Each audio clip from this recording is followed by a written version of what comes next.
Hey, what's up, everybody? I thought, nice spelling, Arsenal fan. I thought, what was I gonna say? Now I forgot. Anyway, I'm good.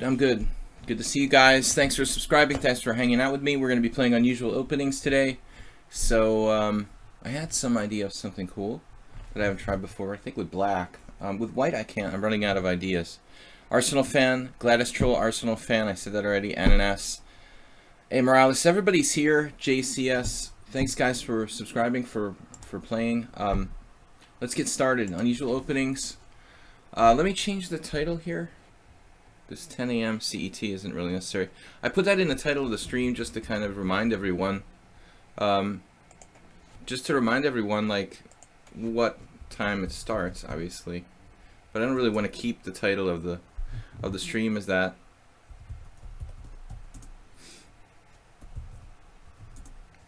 All right.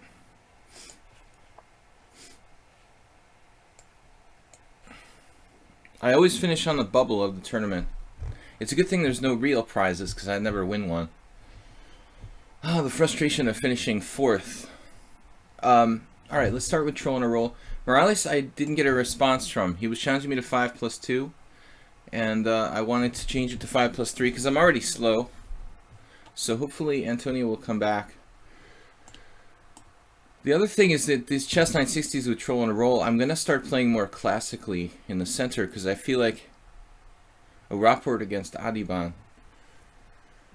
I feel like I'm getting rolled spatially by Troll constantly whenever we play chess 960. And now he's playing f4. It's like, wow. You know, you don't see Troll playing the King's Gambit in normal chess, and then he's like playing this. What the heck? How do you come up with that? Do you know this, like, memorized, Troll? Or, you know, are you calculating f4?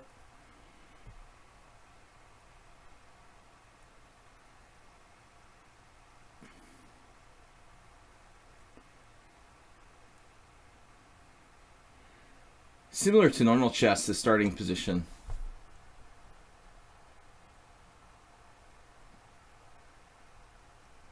I don't want to lose control of the center again. Ananas says d5 now. Not quite the usual, I think. Seems like Troll and Roll. Does it seem like he got faster, or is it just my imagination? Like lately, the last couple of games, he seems like he's adapted and changed. He's moving faster. Maybe it's just my imagination. I guess I'm just slow.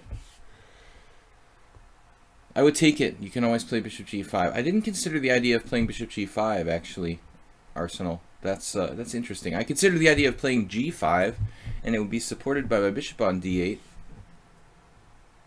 But Bishop G5 is another idea. Of course, it's unprotected on G5, and it could be, you know, that he has some kind of pin against it. But it is a consideration.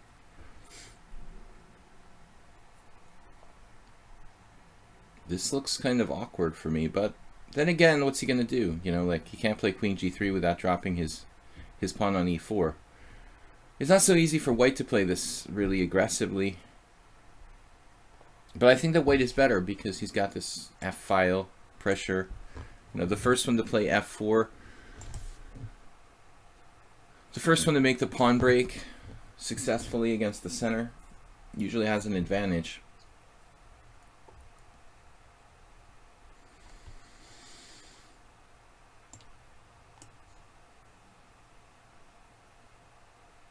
Probably I should castle first.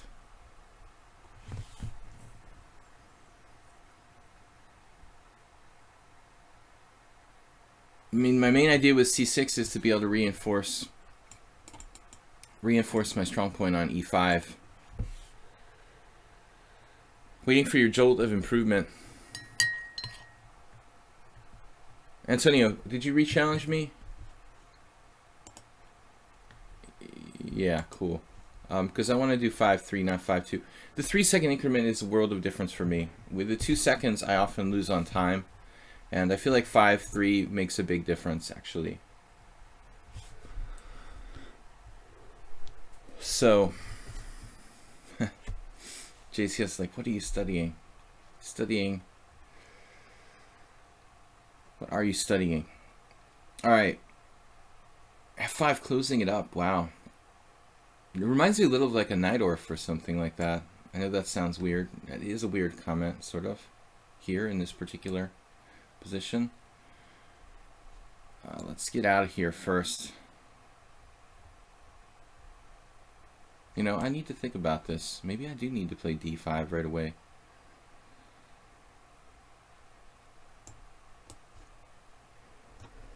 It's very important that I get pressure against e4.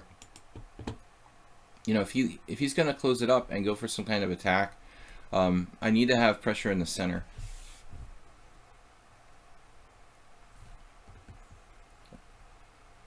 Structurally, we create a target on e4.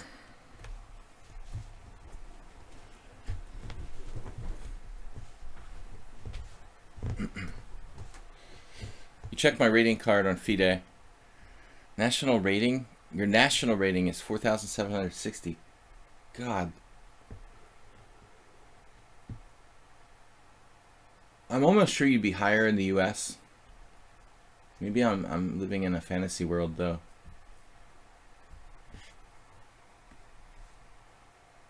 It's impossible that Germany has more players than the US. I mean, it's just geographically not as big a country. Okay, knight b3. Obviously, I'm not like living most of the year in the U.S., but I'm still American. I still play under the American Federation. Never gave that up. Knight b3. Just because I live in another country doesn't make me unpatriotic. Knight b3 here. Yeah, we've got to get our knights to the center. I should maybe consider knight b6, knight d7. That was one of my first ideas. He's not threatening anything, really. He did block his bishop. I was worried about losing an exchange. That was a fantasy as well, actually. We've got a good center here, but... well, what has he got? He doesn't have any threats, actually. What has he got? This is a really weird move I decided to play.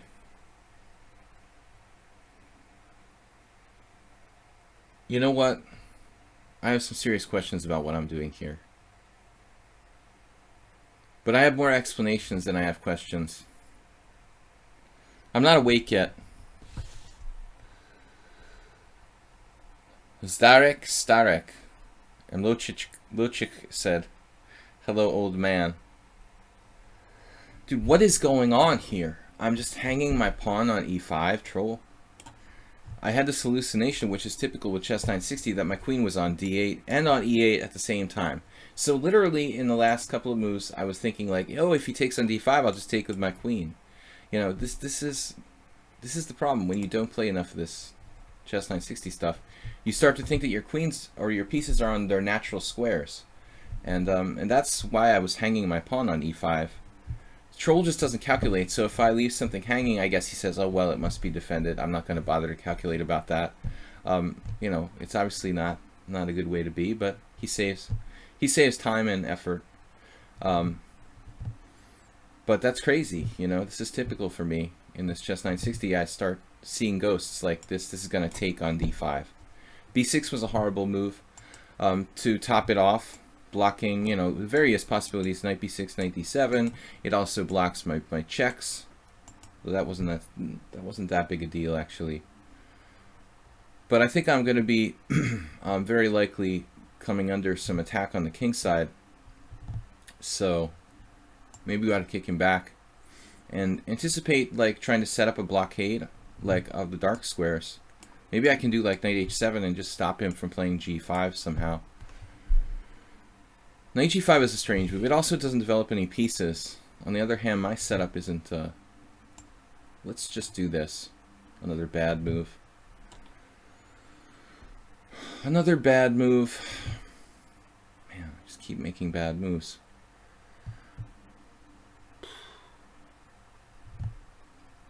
Never mind. I thought I'd stabilize the structure. To make it symmetrical makes his kingside attack less powerful, but this is another really bad move by me. I just made his bishop come to life, which is bad. Very, very bad.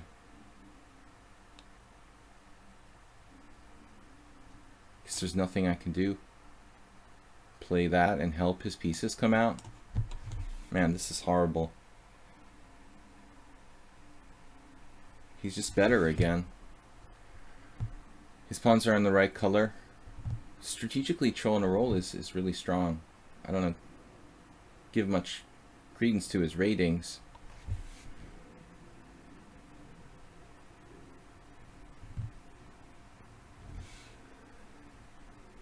Troll, do you have an ELO rating?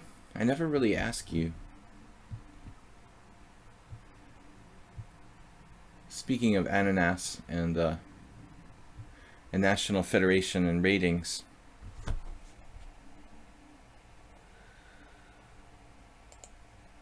who's that? Hyperpatzer. Where are you from?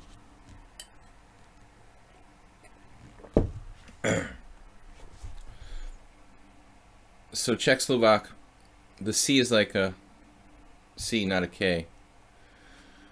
It's hard enough to learn Hungarian. God.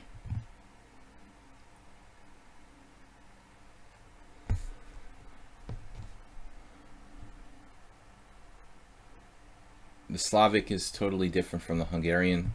I get confused already as it is. Chigorin, unusual enough. Yeah, I can play the Chigorin. It's not really an unusual opening in and of itself, but it's something that I don't play. So I could definitely, qualify that. Anything that I don't usually play is valid. I'll try to play a Chigorin if I can. Thank you for the cheer. It's easy to get on the cheer leaderboard. We've got no cheer donations really for this week. Acerbate with 9. Actually, Acerbate is here, right? He's not challenging me though. Kitty hiss hiss with the 5. So it's easy to take number 3. Let's see. So Hyperpatzer. Oh, you're from Finland. Okay, awesome.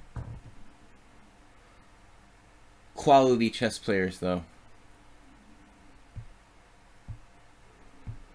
Heikki Kallio. Heikki. C4. What am I gonna do? I've only played like three Finnish players. Nisti, Kallio, and Alexei Holmsten, I think. I must have played someone else and then forgot about it, though. I'm sure. Over the years. I played Heikki twice. We had a win and a draw. I lost against Holmsten. I drew with Samsonisti. But I must have played other Finnish players over the years. And there had to be more. But nobody really good. I played this guy Pielasalo. Pielasalo. I think that was a draw. But it's good to have someone from Finland here in the stream because we haven't had anybody really. Norway, Sweden, nobody from Finland. Lots of good chess players though. More poker players now. Is anyone else hyped for this candidates today? Like I didn't even see the pairings. Troll has really created an interesting dynamic now with the idea of pressuring my e5 pawn. That's kind of awkward.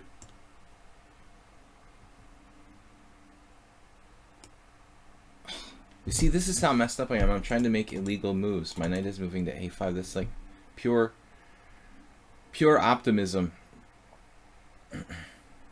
What am I gonna do about my e5 pawn? That would be nice if I could play knight a5, wouldn't it? Knight a8 is not happening. If I have to, I'll do like this or something. Knight d7 and then the other knight to e8 or something. Man, this looks awkward for black. Maybe I could play b5 at the expense of my structure. Damn, the dude is awfully strong positionally. Yeah, this is like forced now. Not what I wanted to do. He's covering e6, so I don't have any way to get a knight to d4.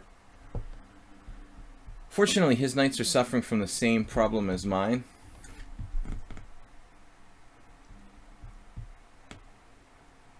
This is an extremely strong move.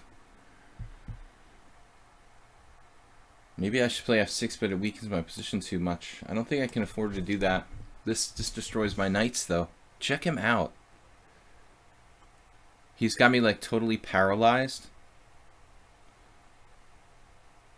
You don't create any dynamics. You just create statics. Troll. Create very strong static play. Closed position. Lock it up. No tactics, but, like, strategic advantage. f6 is not forced. Is it? I don't want to play f6, because if I play f6, I'm getting dismantled. This would ruin my whole game, like if he could come in there with like knight h4. I've got my bishop and queen like stopping that, which is the only thing keeping me alive, I think. You know, fortunately nobody's knights can get to these key outpost squares.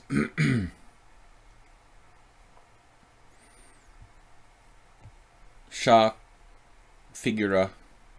Well, that's the same in Hungarian too. H3. It's hard enough for me to learn one foreign language. What am I gonna do? My knights are really pissing me off. All right, I'm gonna give up on the b5 idea, which is anti-positional anyway. We'll finally try to get our knight, you know, either through a6 or b4 and back to the center. Now he's coming for the knight g4. That's not something I really want to allow. And now what? Yeah, we're on to plan B.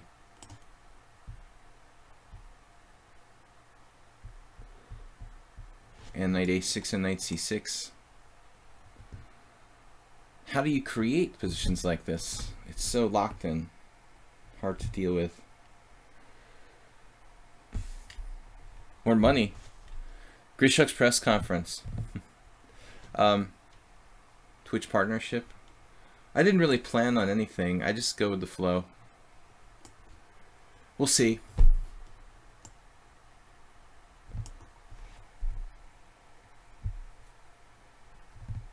Well, I like my game now. I think I'm better. Like whoever gets a knight to the key central outpost is really like better.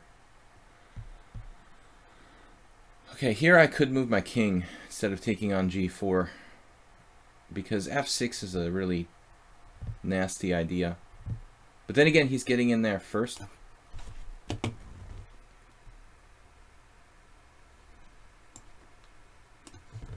No, this is essential prophylaxis. Bishop takes. Pawn takes. Man. Just in time. This guy is 1666. I think he made it 666 on purpose. Now I'm like at least equal. This is a good move too. I have like no breaks. Now I'll do f6. I think he's gotten better, I swear. It's not a joke.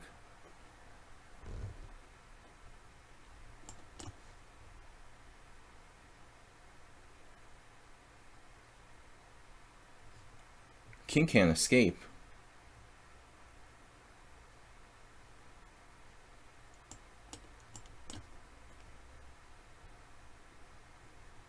Has he gotten faster too, do you think?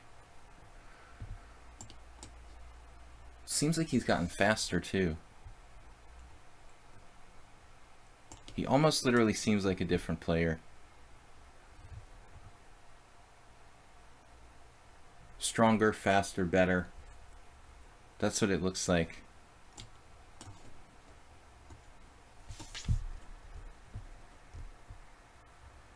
Look at this.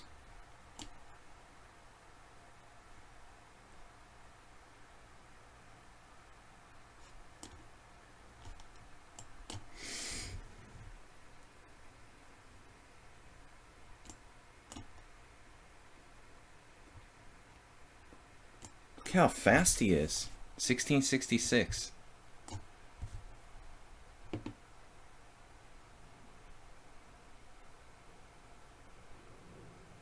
He even found that. Saving himself from losing a piece.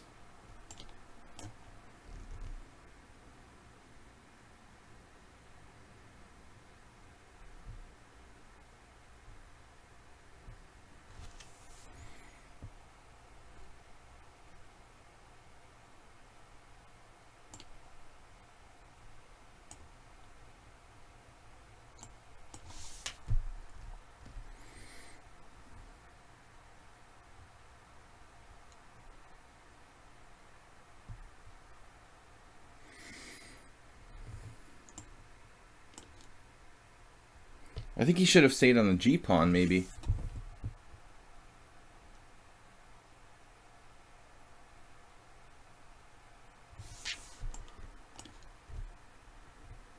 Still, I'm not making obvious progress. Looks horrible for white, but it's not so easy.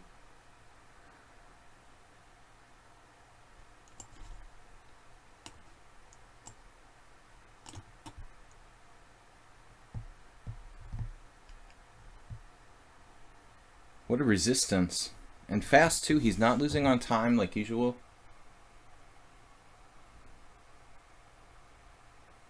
Now he lost. Finally. It's only plus 1.1, plus 1.2 for black. What a resistance, man. It seems like a different troll. Just much more fighting spirit than usual. He was clearly better in the opening as always. It's like chess 960 opening expert. F4. Where's opening book here? Had it turned off. That's strange that there's only two games of that move. I guess there's something wrong with F4. It looks good according to the engine. Troll, do you have some knowledge of this particular opening somehow?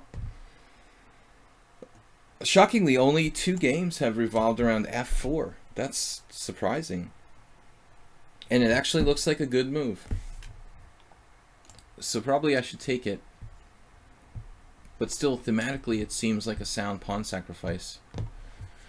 My answer, like, you know, the same as the King's Gambit declined, is that it's probably too passive not to take the pawn. Just too passive not to take the pawn. Kitty kitty hiss hiss, taking the lead there with 10 cheer. The ultimate Marazzi bind. Harold Bloom, thanks for watching again. Yeah, I'm gonna take your challenge, Antonio. You were next. Maybe you have.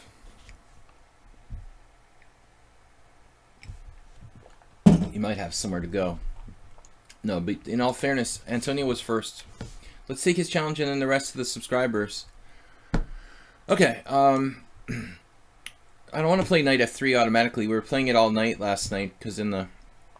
For those of you who didn't watch yesterday, last night we had a blitz tournament, 5-0, hosted here. And I'm just joking. I mean, is there an opening book for chess 960? I mean, there ought to be something. I'm a trial lawyer by profession. No, I mean, of course I'm a chess player. I also play poker. I have a college degree, but I try not to use it for anything. That's my goal. Can I do the Budapest? Yeah, that would be awesome. Although it's not an unusual opening for you, it's an unusual opening for most people, and it's a lot of fun. So knight g4. Yeah, somebody was recently asked me for a recommendation. One of my teammates actually played this on Sunday. The crazy guy who plays board 2 for our Budapest team. Did somebody ask me why I live in Budapest? Oh no, you asked me. Okay. That's the other. Can I do the Budapest? My favorite question. Why do you live in Hungary? It's more affordable. So I like the girls. Antonio and I have played this a number of times. But let's try something different. I never played this. Yeah, knight e4 okay. I mean, it's I don't know how good it is. It's not that easy to handle if you don't know some theory, probably. Aliakin played this line. This is the one time I played the Budapest. I actually lost in this variation with black because I didn't know what I was doing.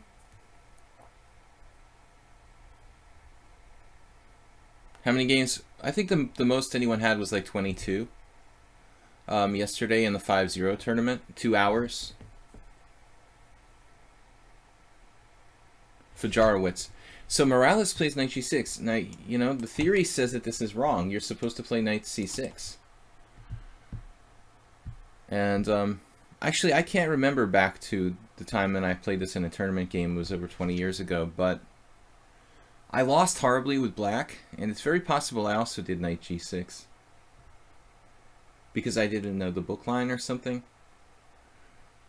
Although it doesn't take long to read a chapter in a book and realize that knight c6... This is played, though. It's a variation. It's not like it's losing out of hand or something. It's just like considered to be inferior to knight c6.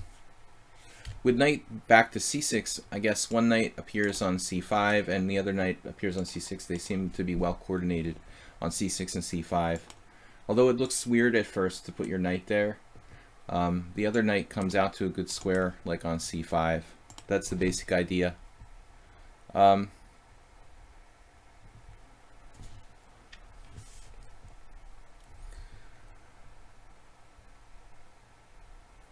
No, nobody really asks why I live in Hungary now. It's the most common question, though. Spassky played some games with e4. It seems like something he would do. Yeah. That's not surprising. So, king f2 would be a kind of adventurous move here. I don't think I'm going to do that.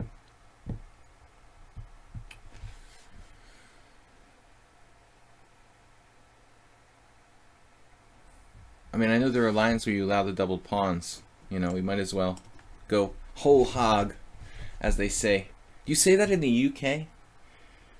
The whole hog? It's like, it must, I don't know. Does it come from roasted pigs or something? Where does the expression whole hog come from? Strange conversation here. Queen e7, he's acting like this is totally normal for him. It was like pretty quickly playing queen e7.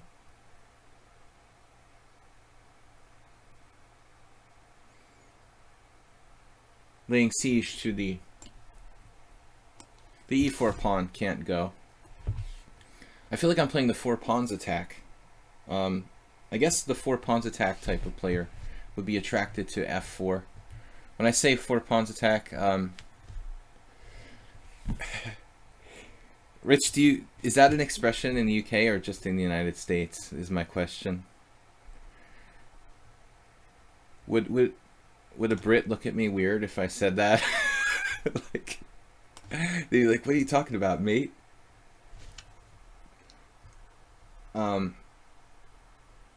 All right, f5, f6.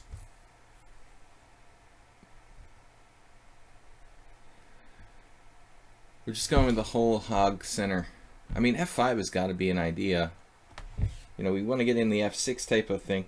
Actually, Troll would have liked that last game to have played f6. I talk about how knights on g6 and g3 aren't usually well placed. This is another one of those situations where that may or may not be the case. But if he gets on e5, it's going to be impossible to get rid of him. So it's not so simple. On the other hand, it looks like he could play f5 himself, possibly, although it's a pretty risky enterprise. Enterprise rent-a-car. F5 seals him off, but then gets a really good outpost. What are we gonna do?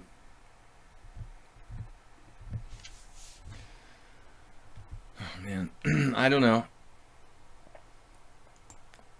Let's do it. I'm a little worried about my c4 pawn. Plus I'm running out of time. Okay. Maybe I should just play f6 straight up. And he just takes it. Takes it. Take it and laugh at me.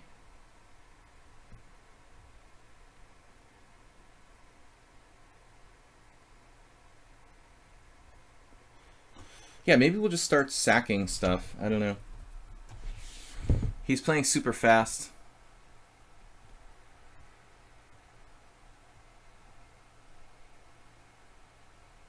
This is a totally speculative idea. It could even turn against me. His possible counterplay along the G file or whatever. Turning against me. Sack a second pawn with e5, bishop f4 and e5. Is that crazy? Bishop f4, no bishop f4. Whoa.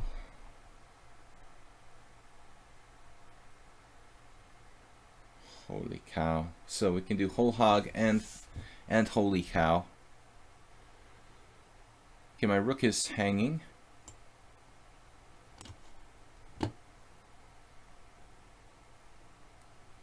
Why didn't I take on g7? Is it even that good? Now I like it. Still, it's not that easy. It's pretty insane situation.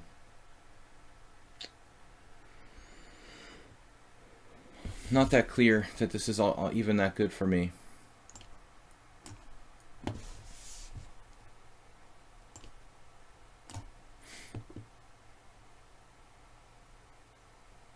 There is an increment here, which should help. This is a risky way for black to play, you know.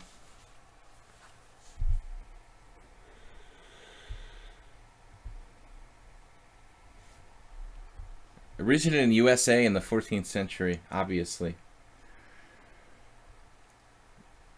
You're gonna confuse all these poor Europeans about the origins of our country. What are we doing here?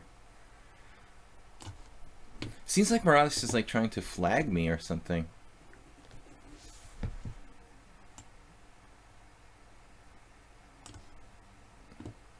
He's playing like it's no increment.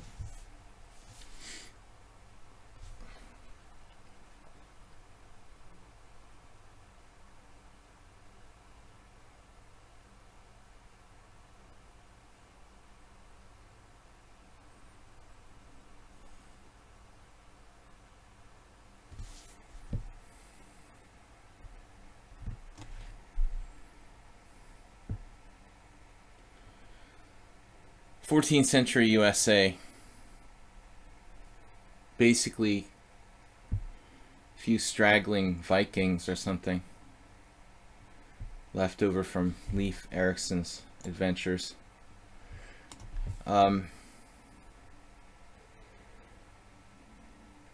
Mixed with some Native Americans. King h1. What are we going to do here? We're just dropping pawns now.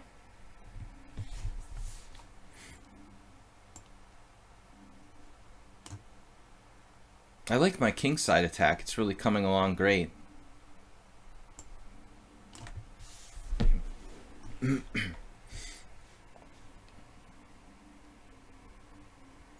How to like have never any threats in chess.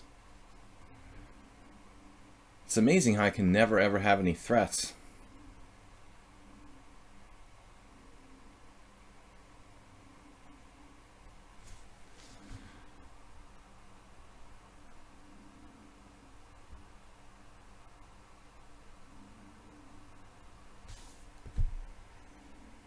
creative way of defending. I don't think too many people would want to play like this with black, letting their king side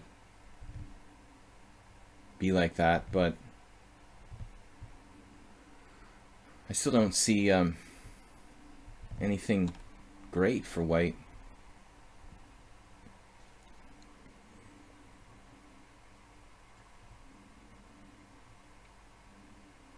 It's hard to even see a threat. Maybe bishop h5, but that's easily defended against.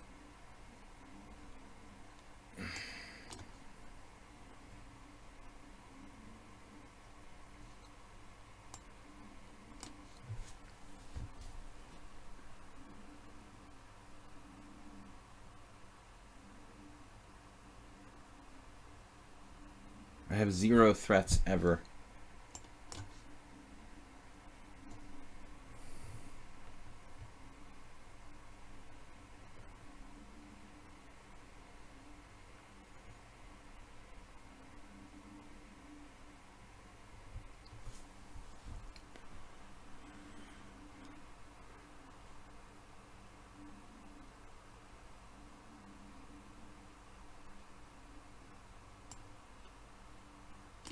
Must be losing here.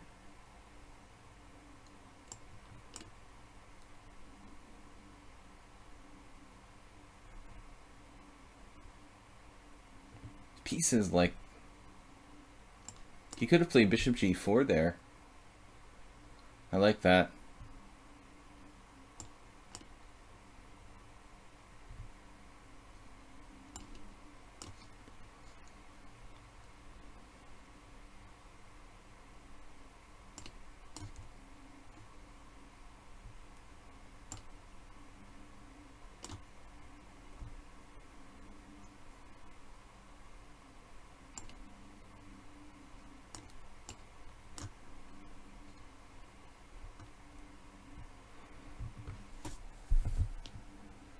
We lost on time in a worse position. I mean, we won on time in a worse position, probably. Maybe I'm not worse now. Maybe it's a draw. But it's still not easy because he has the outside pass pawn.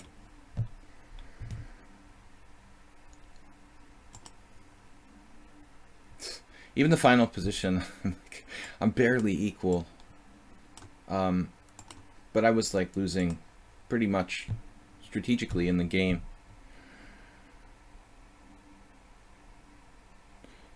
Zopster zombie, like lobster zombie.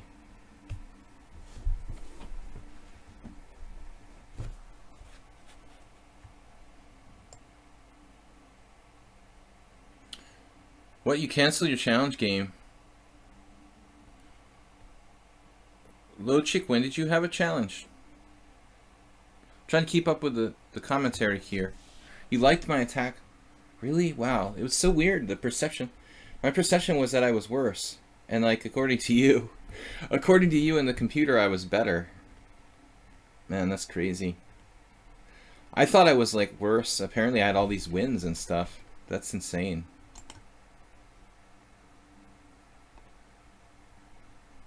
I didn't think I had an attack at all. I thought like, okay, here you're in danger of getting your queen trapped.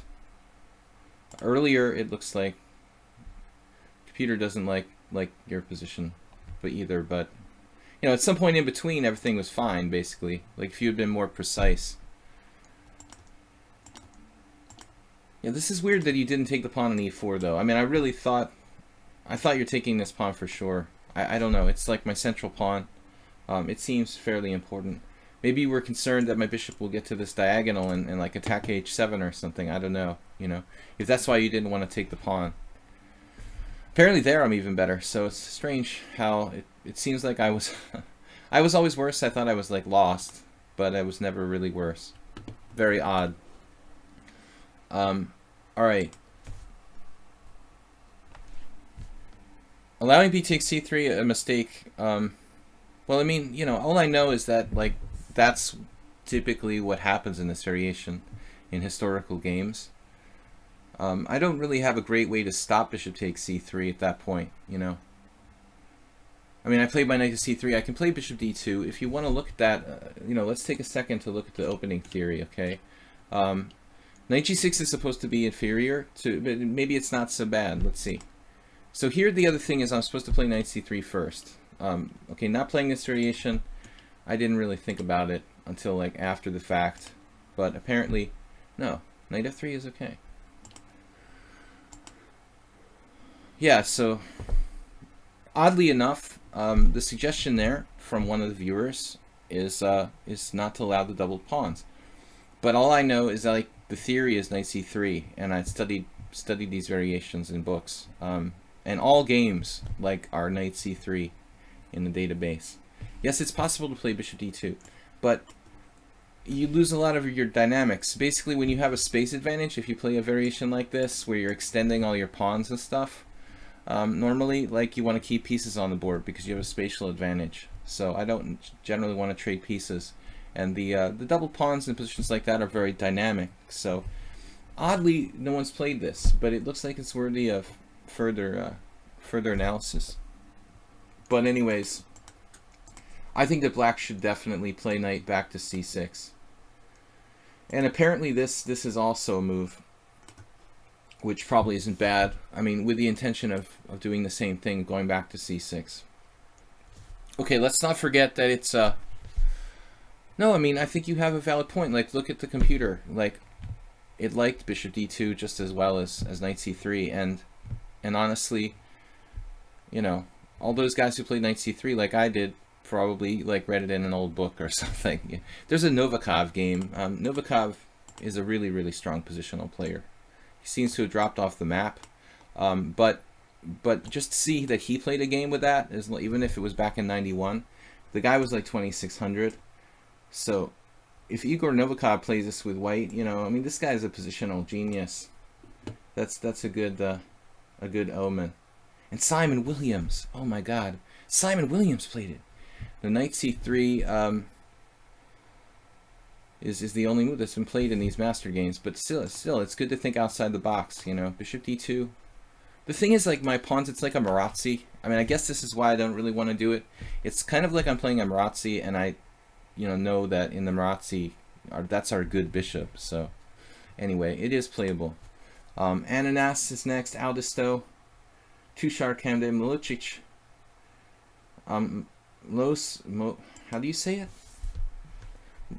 Milosic.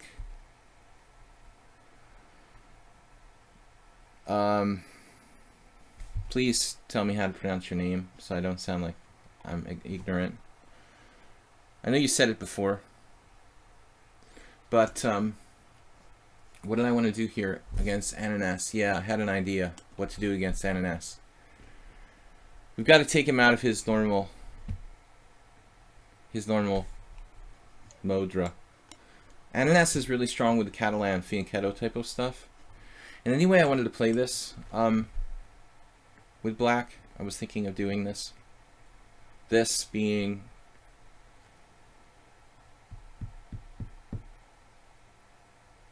the Benoni or the Benko. Those are normal openings, right?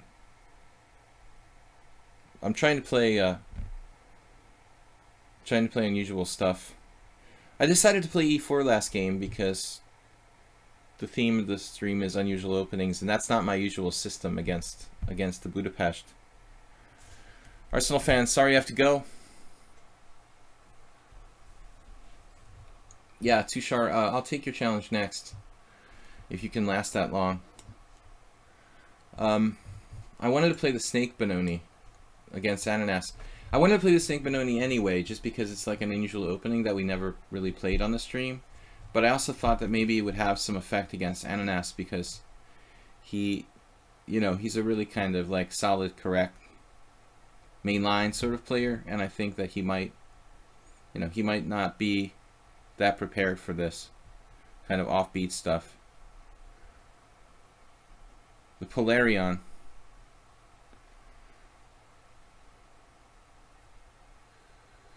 Yeah, so Losik, right, technically, a lot of people attribute knight a5 to like Chigorin, who popularized that move. The fried liver is only when black takes on d5, precisely. I don't know, Why I would have expected anything other than G3 from Ananas in the Snake Benoni. Okay, let's castle. That can't hurt. Now the question is, does the bishop go to E5 or do we go to like C7 and A5?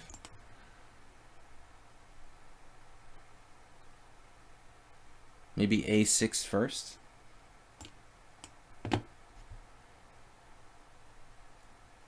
I'll have to ask Norman's Mises. Latvian Grandmaster Mises is the only person I know, the only GM I know who plays the Snake Benoni on a regular basis, or at least he used to. Fried liver. Has it been fully refuted by computers? I would assume that black is like lost.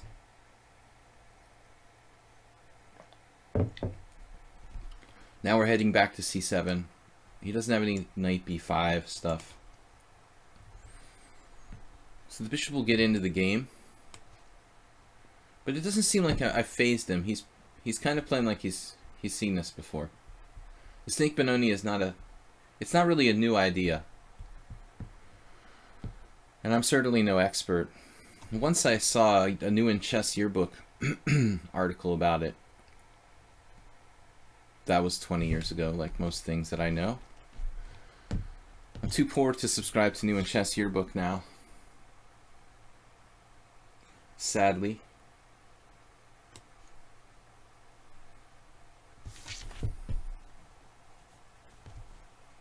Oh, D4 first. That's interesting.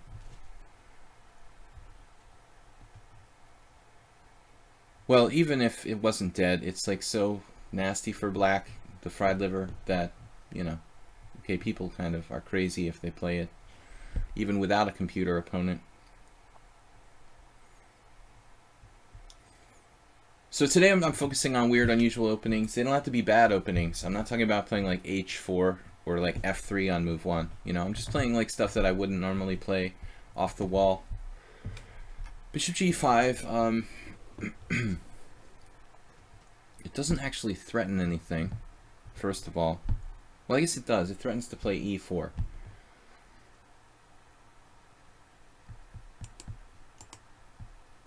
But I was thinking, that's always a dangerous thing, thinking, by the way, but first we'll play rook E8. You know, his bishop doesn't have a retreat, though there are some crazy lines where he could sack a piece. Like H6, bishop H4. I don't know about that. That doesn't look right.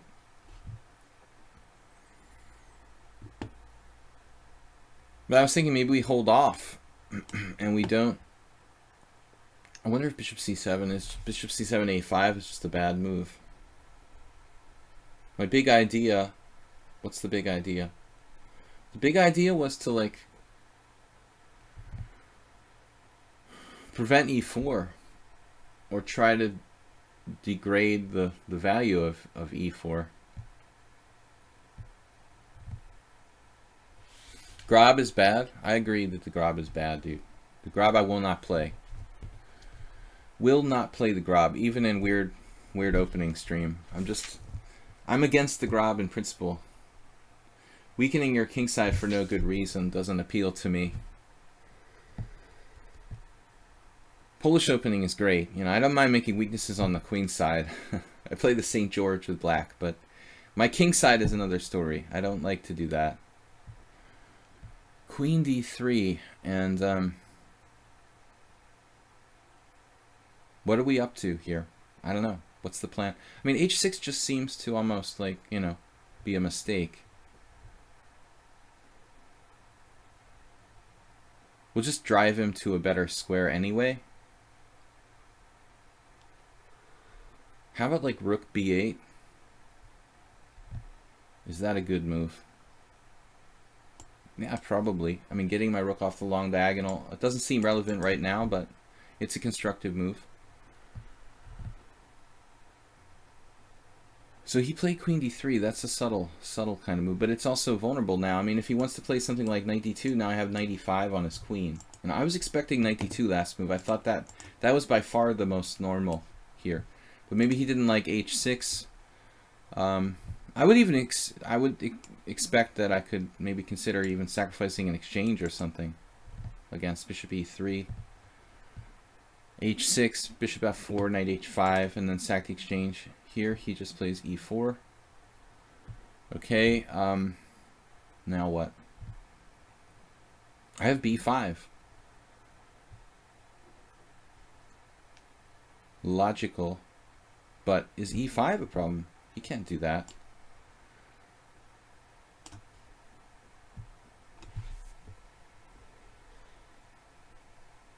At least he can't do it right away without sacrificing a lot of stuff. He has knight takes b5 on d6, maybe. Bishop takes. Ananas isn't a player who's looking for all kinds of crazy tactics. He plays very sensible, strategic chess usually.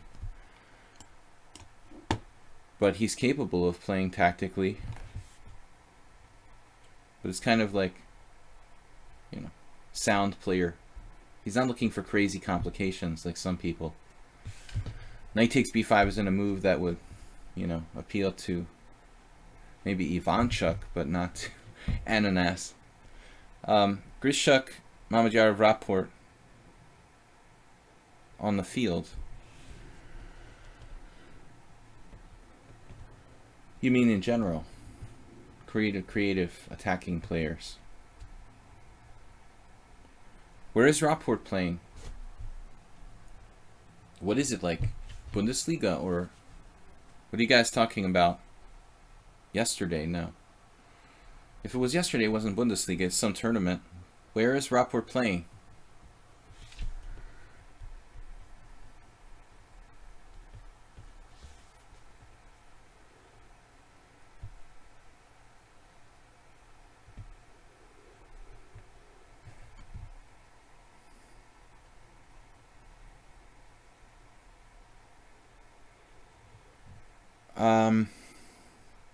E5 now? Just sacking a pawn. What? My name is what? Knight takes e5. Well, I want to take with the pawn because I don't want any kind of knight e4. This keeps this reinforced, I guess. Okay, I'm just moving quickly. This looks a little crazy for white. Sealer sweeper, sacrifice. What's going on? Yeah, I was a Reykjavik Open. Oh, that's still going on. Is it 10 rounds or 9? Because I was unsure about that. I thought before it was like 9, no, 10 rounds. Did they change it to like 9? Wasn't it 10? Looks like Ananas just like lost his mind. Sacrificing the house. I mean, my position is pretty fundamentally okay. I mean, I don't know. It feels like I'm just up the exchange for nothing. Almost nothing. Close to nothing. Not really typical of Ananas, as I said, to launch into crazy complications. But he has this. But still, he's like down a whole exchange. That seems kind of ominous for white. I mean, I don't know. He's down an exchange and a pawn now. Without really clear compensation that I can see. Okay, I'm a little bottled up, but...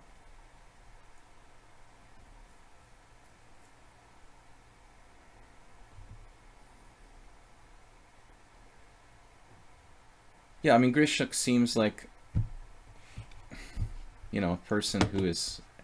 he's much more worldly and interested in other things, not just chess, which is unusual for a player that strong.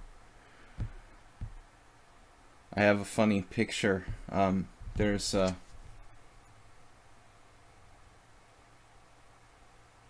wait a minute here. What if I take on g5? Take on g5 takes on d7.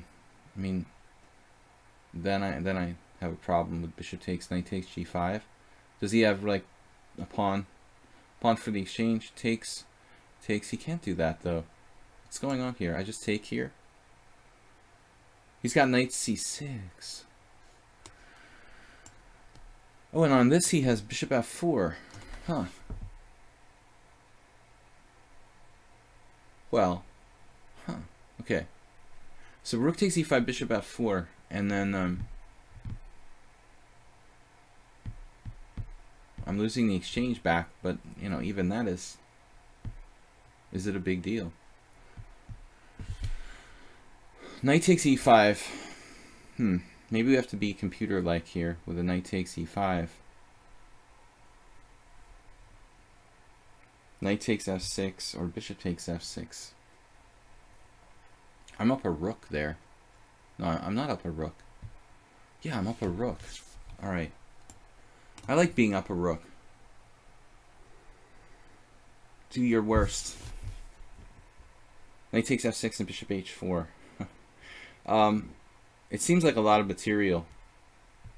I'll suffer for the material. In all other variations, I had to give something back. I think I can afford to let my king side get a little bit broken to be up a rook. That's a lot of money. I saw a cute picture of Grishuk when he was a really little kid. He was like taking lessons with Maxime Bloch. I guess that was his trainer, this guy who does the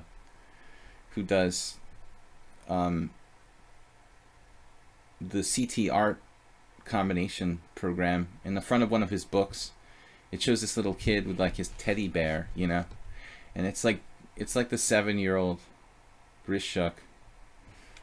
You can actually tell it's Grishuk. Even when he was like 7 years old, he looks the same. Alright, Ananas lost his mind there. I guess I did the right thing, recapturing, taking a whole rook here. It took me a while to come around to it, though. With the knight takes e5. Apparently even rook takes e5 was okay. Bishop f4, knight takes d5. Then I'm just up a mere piece. As far as the opening goes, I don't know much. I guess this is normal. Hubner versus Jula Sachs. Sachs Jula. Main line. No, bishop g5 was very rare. You're supposed to do h3 standard fianchetto Benoni's fair. Black's score is good. Look at Black's score though. It's unreal. Black is like better in all variations. Black's scoring better than white in this opening. Good practical.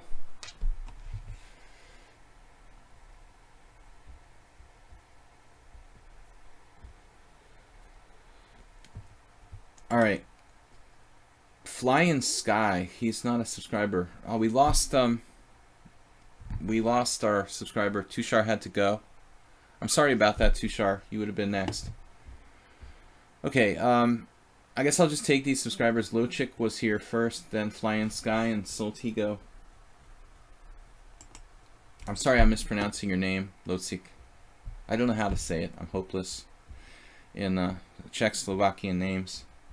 Okay, unusual openings today. Let's think about this. What are we gonna do? It's kind of weird moving first.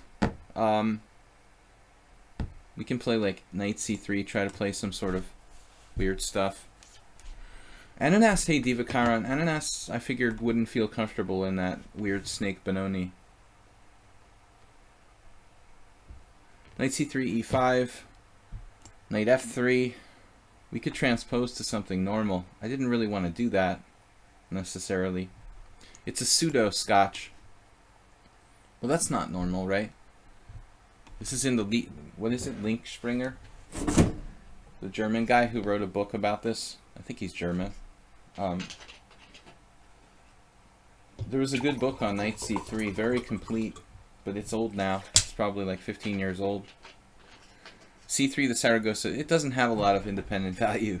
I played that against Prohashka, and it was just a draw. c3 is a very drawish move. It's like, you're always going to get a London system. Tushar is listening, but can't play because he's traveling. You said that in second person? Third person, I mean? In third person answer. It must be somebody else answering on Tushar's behalf. He's like, Tushar is listening. He's in the car. Okay. So we got knight c6 and d6. This is kind of passive for black. Obviously we can play e4 and, well, that transposes to a Steinitz. Well, it's not a Steinitz because I haven't played bishop e5. Okay, it's like a, you know, exchange Philidor. Well, just because I played an unusual opening doesn't mean I'm going to just play bad moves to avoid transposing into something normal. Other possibilities here would include g3. I like g3. But e4 goes to a more classical opening. This is a weird move. I could certainly just take it. I don't know if I want to take it, but you certainly could. And then try to play on the white squares. I mean, I guess this is a valid.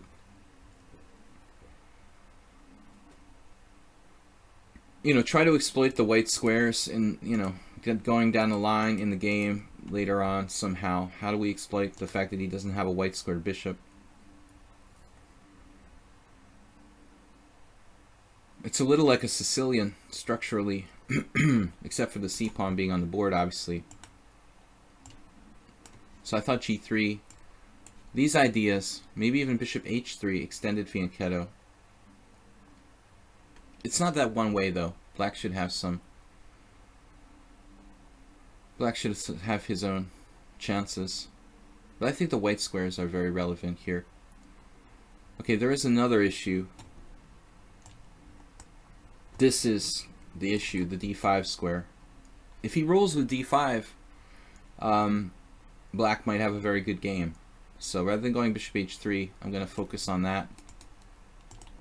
Kind of fast time control, guys. You guys don't have to challenge me to 5+3. You can challenge me to 6+3, 6+5, 7+3. So longer challenges are welcome. It doesn't have to be 5+3. On Fridays, I'm doing exclusively 5+3 to try to get a lot of games.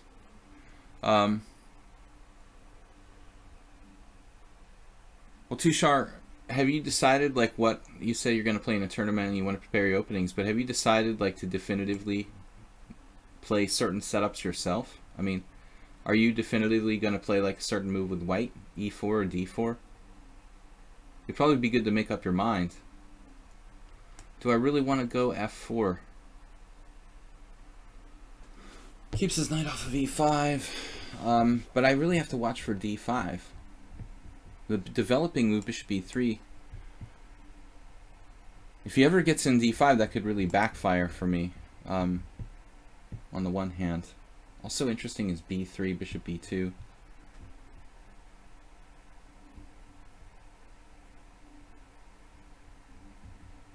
Okay, let's do it. Let's not do it and say we did. Let's do f4. Let's do f4 first, just to make sure this doesn't happen. The knight e5. I have the f5 undermining idea, which is white squares again.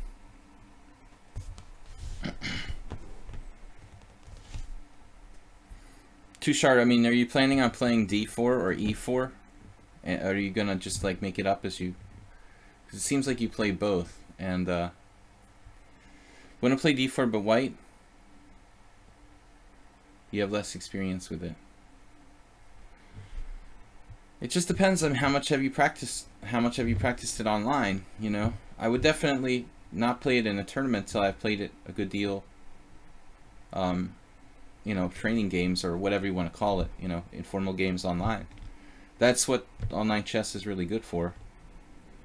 Practicing your openings is the main reason to play online. If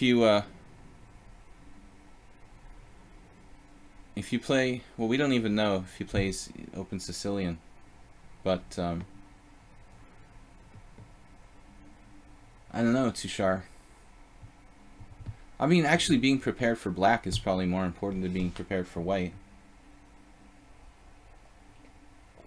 It's a little easier to negotiate when you have an extra move. It's not so easy with black. I'm actually, okay, this I was thinking about, you know, early on. Okay, he could sack a pawn. But it's this is a bad move. I thought he should sack it the other way, you know, just take back with the pawn. Maybe there's a check on c5 first. This isn't sound theoretically for black, but as a practical sacrifice, I would like it better without exchanging knights on d5. Because now I can trade queens, which kind of takes the life out of black's position. Now he doesn't really have any kind of valid sort of compensation.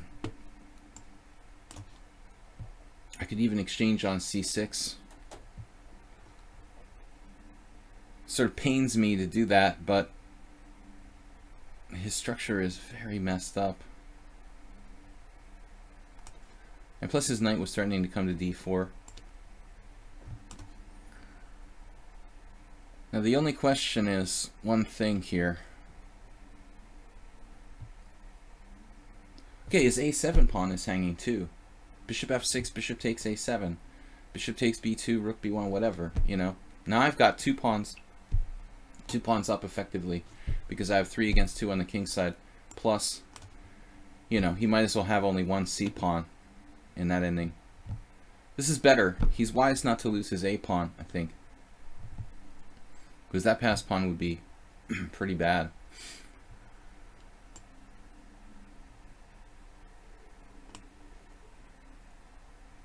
It's not that easy for me to convert this 3 against 2 with all these pieces on the board.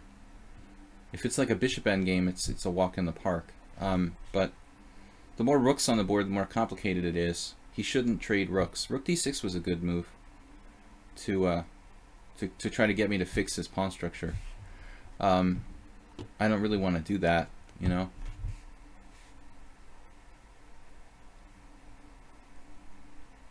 Well, I mean, if you don't have that good of a repertoire, Tushar, I really like your e4, e5 though. I think that you played the black side of the Roy Lopez pretty well. So you should definitely stick with your guns, as they say, and play your main e4, e5 with black.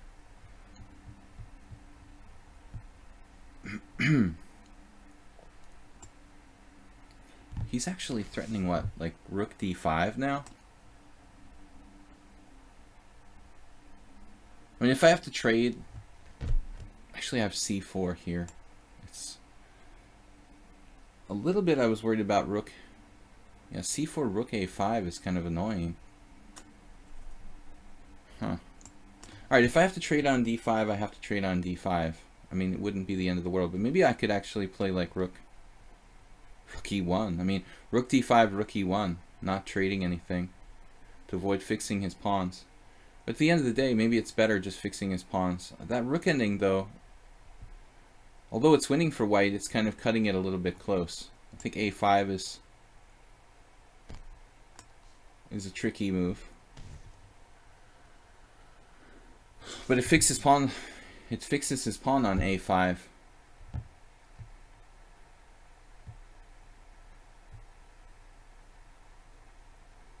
In order to exploit that, though, I need to keep the dark square bishops on the board.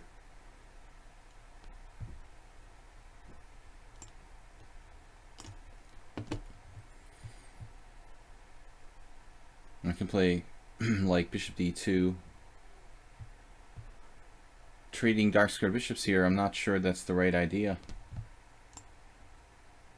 Actually, he has rook c6 now.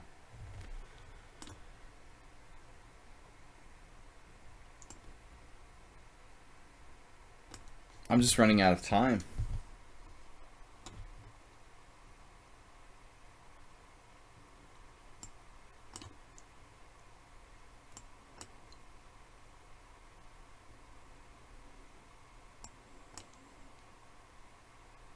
If I can get my king to the center in good shape.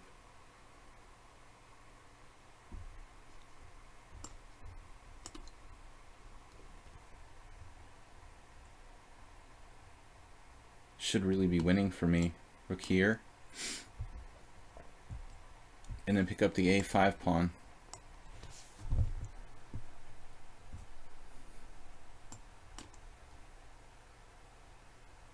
No, he's a good practical player. He's still got a little bit of counterplay.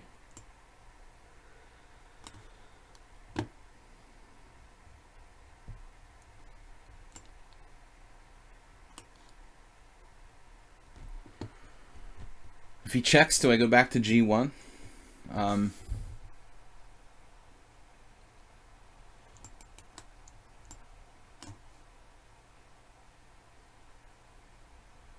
Now his king can't go up without allowing B5. Maybe I should just sack the pawn on H2 objectively, rather than let my king get very, very inactive here. That's okay. I mean, I can get a C6 pawn. Now B5.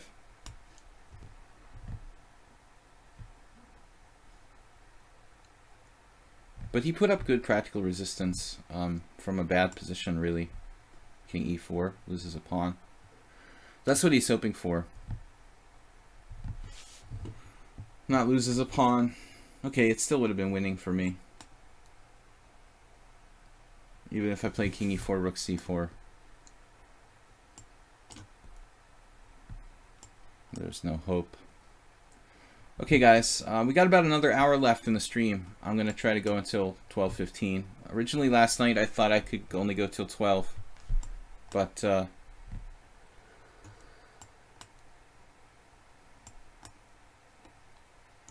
stick with that.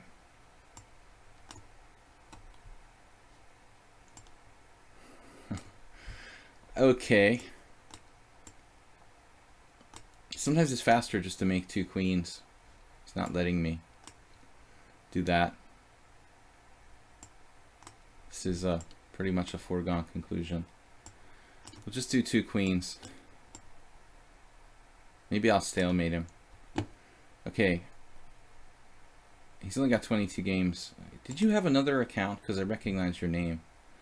Flying Sky is a really high rated guy. He challenged me to 7+3. Let's do that, unless I'm missing someone. I should play Haberbomb first, and then I'll play Flying Sky. Haberbomb is a subscriber. You guys want to...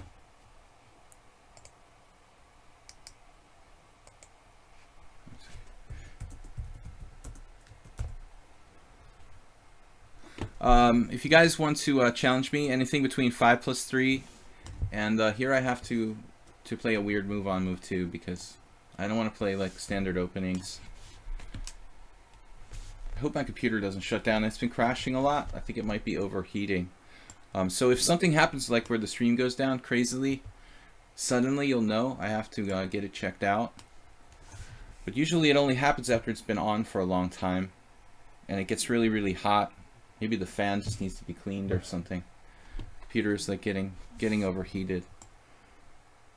Haberbomb, if Flying Sky is still here, if he's not bored and leaves, I'll take his challenge next. So C5.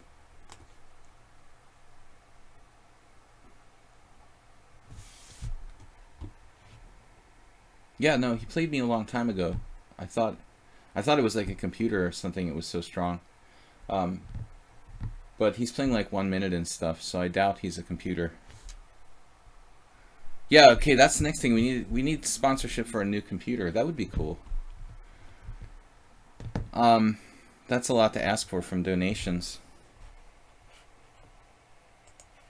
New donation goals. It's always good to have like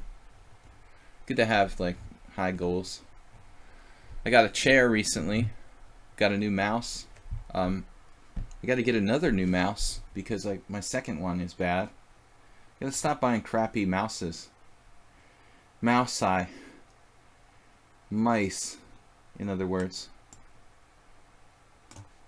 Alright, I'm going to play C4. It's just a Polish opening, basically. Which I like a lot better than the Grob.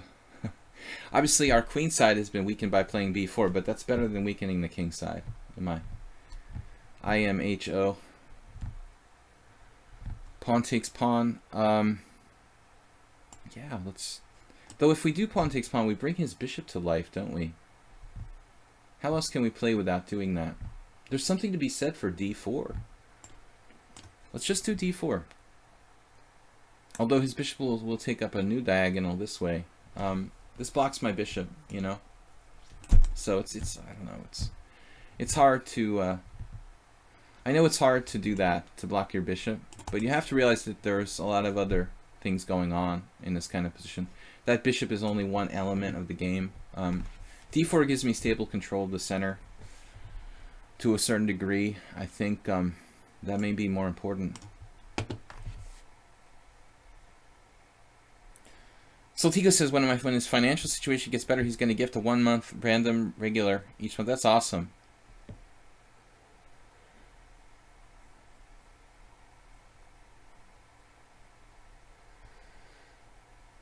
Slemon says, I'm not a sub anymore. My Twitch Prime ran out. It's alright, man. Just, you know, I really appreciate that you subscribed in the first place. And, you know, hopefully later on you can do so again. But I don't expect you guys to necessarily be subscribers. I don't think it's like it's your obligation. I mean, I really just appreciate those of you that can. Alright, knight c6. I need to get my kingside developed. He's going to save himself a tempo with this. This is a nice long time control. I like the 7+3. I can actually really think about the game. Maybe I take with the pawn now.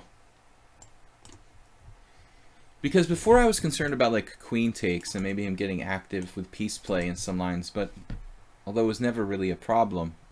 Now like pawn takes is still possibly his best move. But somehow, something about the fact that, well, bishop g4 was the thing that I didn't like before. But it may not be that effective now in this particular setup. This looks like a good, a pretty good Coley-Kotanowski type of thing. Only one thing really bugs me here. Queen c2, my queen is exposed on the file. This is a very standard Queen's Gambit accepted type of maneuver, and some other openings too, but Slav. The routine Queen c2 just getting in the way of progress. So, you know, now I can play knight e5 and turn this whole business against him. Hopefully, in the right moment. Then again, I don't have to. But if I wait until he plays bishop d6, you know, he may be doing what I said, you know, I didn't want to do, effectively. Put my queen on the exposed position. My rook sucks on a1, though. That's not really good. Hopefully it's just a temporary situation. My first plan was to play knight e5, but then I just decided to develop my pieces here. You've been catching up on work. What have I missed? What was last game opening again? I can't remember what happened 5 minutes ago. JC didn't subscribe today. No, he's been on for like a week at least, right? Or since last week. I know you teach us a lot, but you get something out of it. Well, I'm not making a lot of money, obviously, you know. But it keeps me in the game. Rook c8, Rook c8 is obviously a good logical move. He could even drop back the same way. It makes some sense. h5 is craziness. Craziness, dude. I mean, I think you need to have that bishop coming back to g6. Possibility.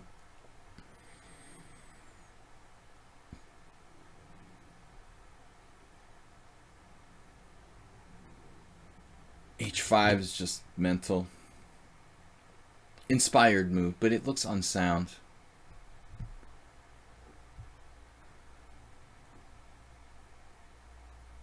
I mean, it's not like he loses because of h5. It just weakens his king side and is kind of radically weakening. Now I'm beginning to wonder about this whole queen on b1 thing. I almost wish I could play the Stonewall attack now, like f4, queen e1, and then queen h4. Knight takes h4 is sort of out, though. g4, whatever that is. f3. He's actually not threatening anything right now. But it's still hard to see what I'm supposed to do to make progress, if you will.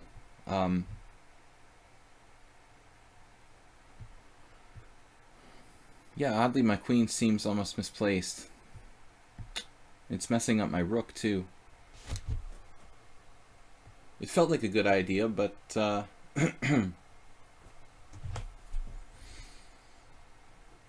now we're paying the price, interfering with our own rooks and stuff like that. I honestly don't know what to do here.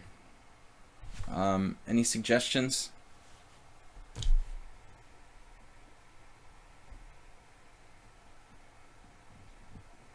We had a couple subscribers in the last couple days. We're a little down on subscribers, but not bad. Bishop d6. If anybody's interested in taking private lessons, though, I had a couple of longtime students recently have to stop because of various problems and their own obligations to other stuff. So I have free time if like maybe 1 or 2 people are interested in taking lessons on a weekly basis, or at least like bi-weekly, something serious. I would be available.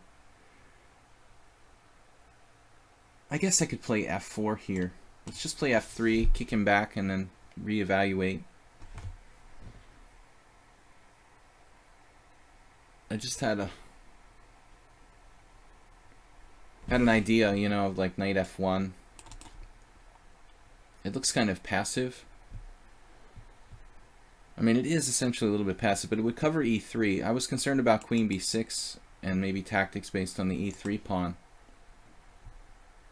My knight is really... Okay, it can simply go to b3. Maybe that's more natural. Knight b3, and then knight c5. Knight b3, queen b6, though.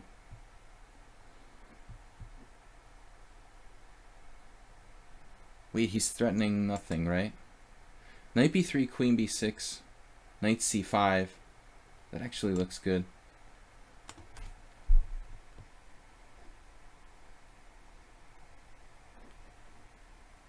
I don't really have any threats. He's actually threatening... Yeah, knight f1 would have been better. Man. He's actually threatening queen b8. Renewing his pledge to get rid of the knight on e5. I'll play f4 if I have to. It's not that bad.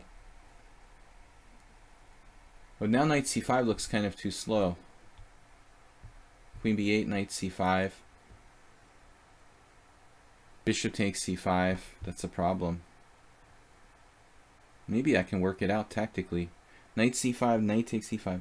Here knight c5. Here knight c5.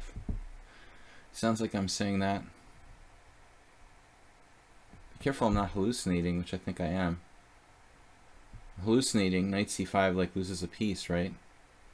Not necessarily. Knight c5, knight takes e5, d takes e5. But there will be problems.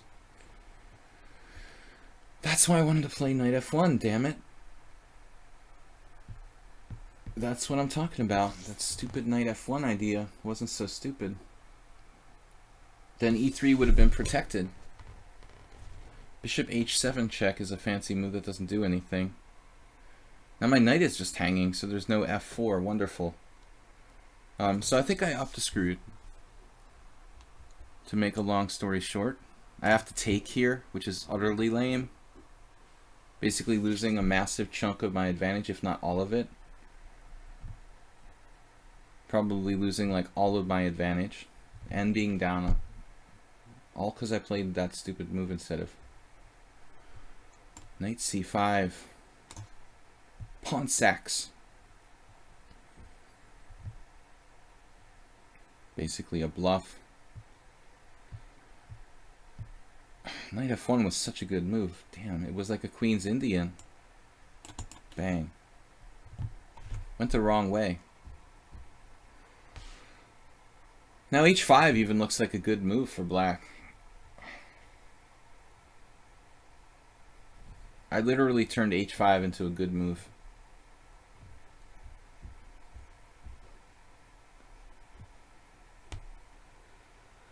How do lichess guys differentiate from masters and cheaters? Well, I mean, there's a lot of things, you know. I think that one of the things they look at is obviously, you know, obvious things like screen, you know, flipping screens. Another thing is time use, you know, really flat time use, like using the same amount of time on every move. That's like a dead giveaway. There's a lot of little... This is a very bad move for him to take on c5. If you play queen c7 here, I mean, I've got serious problems, I think, with that. I'm going to have to play a very awkward move. f4, it looks like. Just kind of messing up my whole position. So I think this was a huge positional mistake for Haberbaum. Now I've got all sorts of play.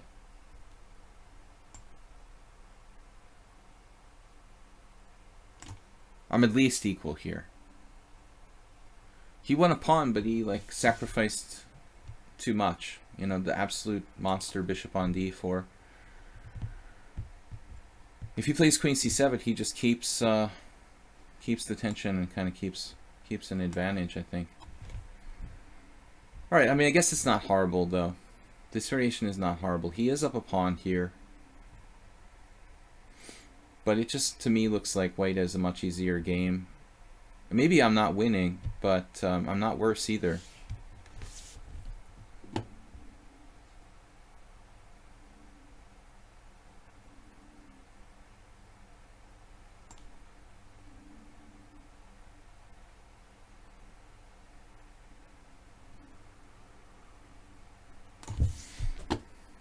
Really, like, no threats for black at all anymore. No activity. I'd rather like have equal material without giving me any play than winning a pawn like this for Haberbaum.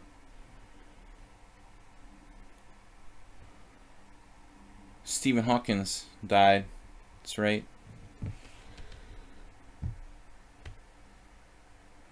So bishop takes f6, probably equal-ish type of ending. Do I really want to trade rooks? I don't know. It's a matter of him coming to the file. Maybe I don't want to trade rooks. He's got no entry points. Rook e1 is sort of interesting. Anyway, I'm about to flag.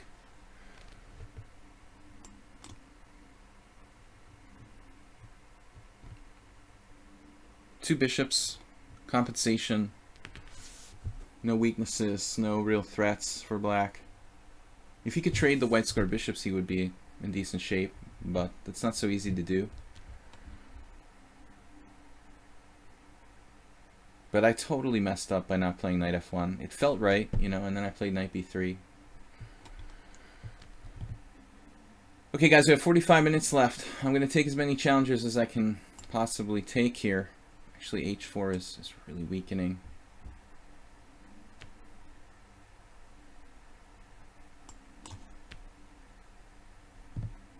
Thinking about the endgame. How are we doing in this endgame?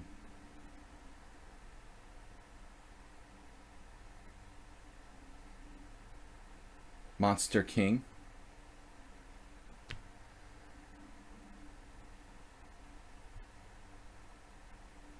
Uh-oh. Is this a trap? Smell a trap.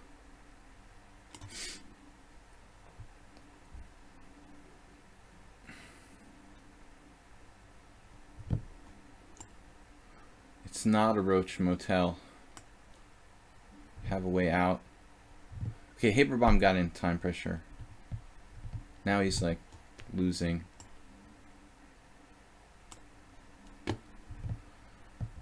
Wasn't that easy of a position to play, honestly. But if we look at that key position where he decided to win a pawn, I think that's a definitive moment, you know, here. You look at Stockfish, clearly the best move is queen c7. And this is why knight f1 was so important. My knight needed to be back here, guarding the h2 pawn. And the knight b3 was like a horrible blunder. I thought this was good. Okay, I guess I have a lot of moves in this position, but this was a very safe way of playing. I thought knight b3 was just a blunder. Yeah, he's like slightly better after that. It even makes h5 look like a good move. Okay, flying sky. Probably gonna get crushed here. What is it? 7 plus 3. Okay. What's his ratings? Actually, sorry, flying sky. He's got 2600 in bullet. He basically only plays bullet. Knight c3. Alright, I guess I'll play what I normally play. I don't have a great line against knight c3. Well, here I'm happy because it's basically a transposition to a Trumpowski or something.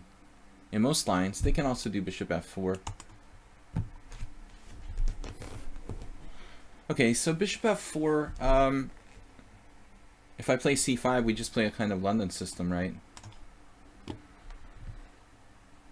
Well, it's a mix, right, between the two. Now, is knight b5 is a threat? Pawn takes pawn, knight b5. I can play knight a6 there, but that's not really what I want to do. Pawn takes pawn, knight b5, e5. Is that it? Bishop takes e5. Check.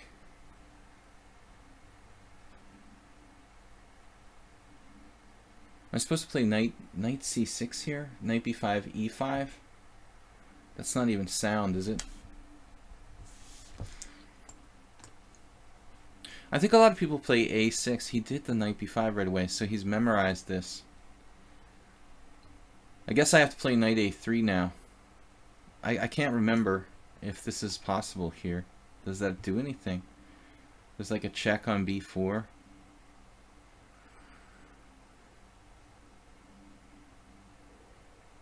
Maybe this is how he's so high rated. He knows a lot of really tricky lines.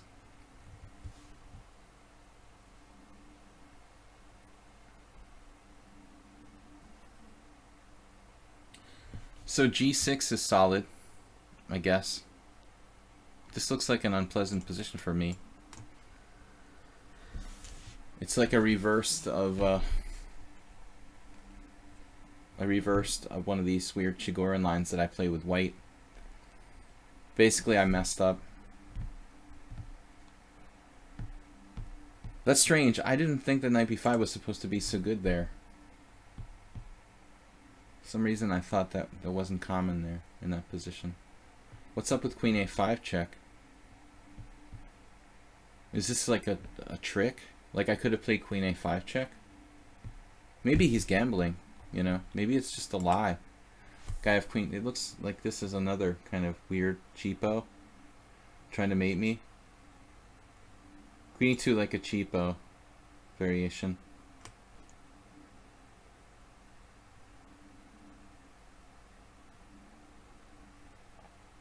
Maybe it's just good. I have no idea.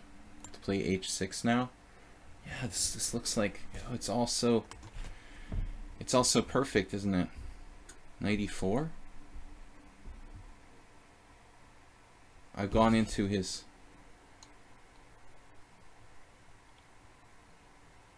seems like I've walked into some sort of trap.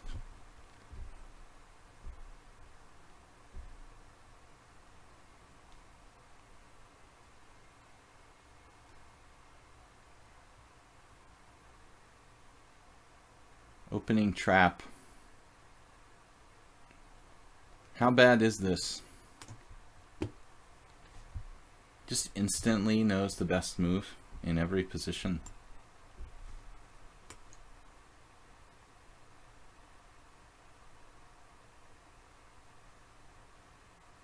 One would hope that he's like a specialist in this line or something.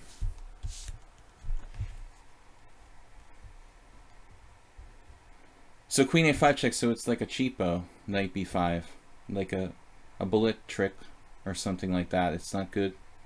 It's not good, but I fell for it. He's a bullet player, so he's gonna play like unsound, tricky openings.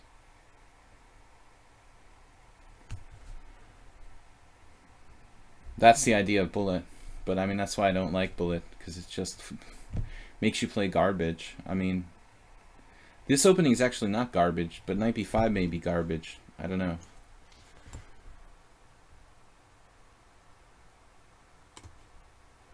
That's the question. Is knight b5 really a good move? Or is it just a cheapo? Castles. Put my king on d7 as another option here. I think it's okay to put my king on d7. It's in the center. He has no knight coming to e5. Notice how he instantaneously plays g3. In like 1 second, he played g3, which is the only move that I was afraid of. Trying to aim for like bishop h3. That took 1 second to play.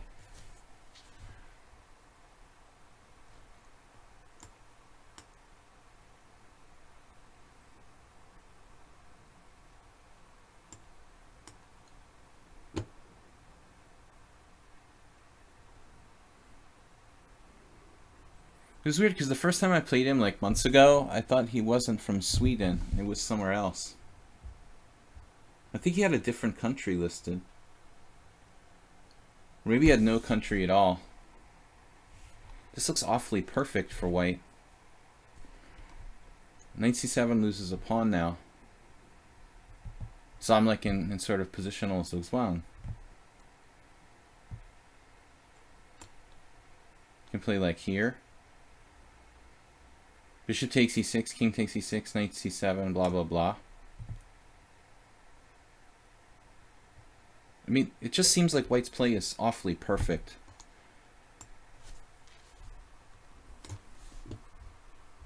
Perfect, like. I can almost resign.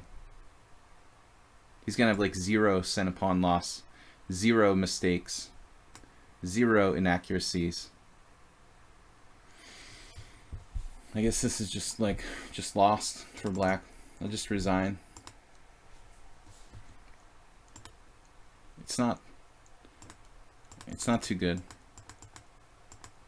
Yeah. So this is more or less a cheapo. Knight b5, queen a5 check. Just c3, d takes c3, and I guess there's some kind of weird draw here. b4, queen takes b4, knight c7 check. I forgot about this over the board.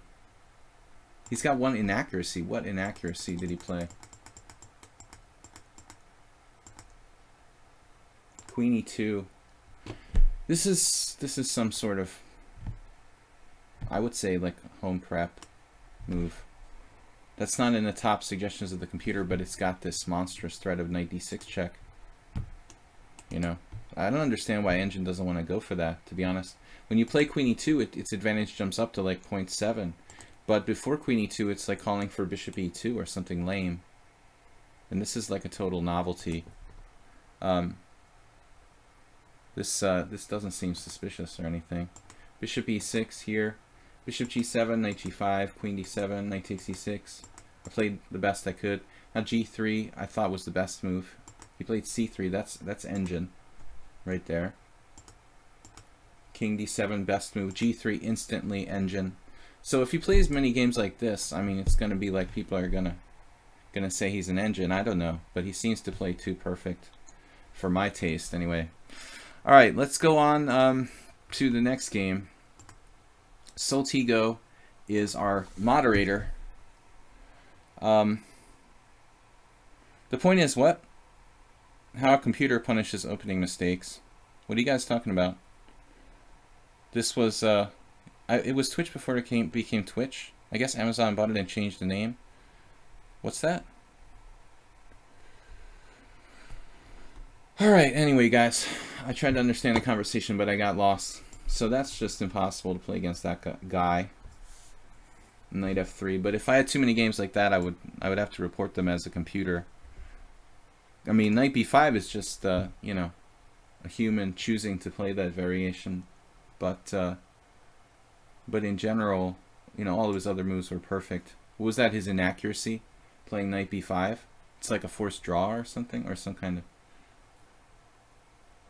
I don't know, man. You can't play like suspicious games like that constantly, I hope. All right, d4.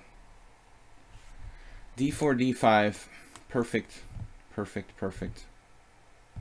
Yeah, over the board, I was like, no, I know that c takes d is correct, but I couldn't remember When he played knight b5, I thought I made a mistake. Didn't stop to think about queen a5 check. You have to calculate quite a bit there. I'm just losing on c7 and e6. I'm basically in Zugzwang. You know, this is what you get when you play like a strong computer. I'm supposed to play something weird, okay? Was I supposed to do something? No, I got distracted. Let's try something here.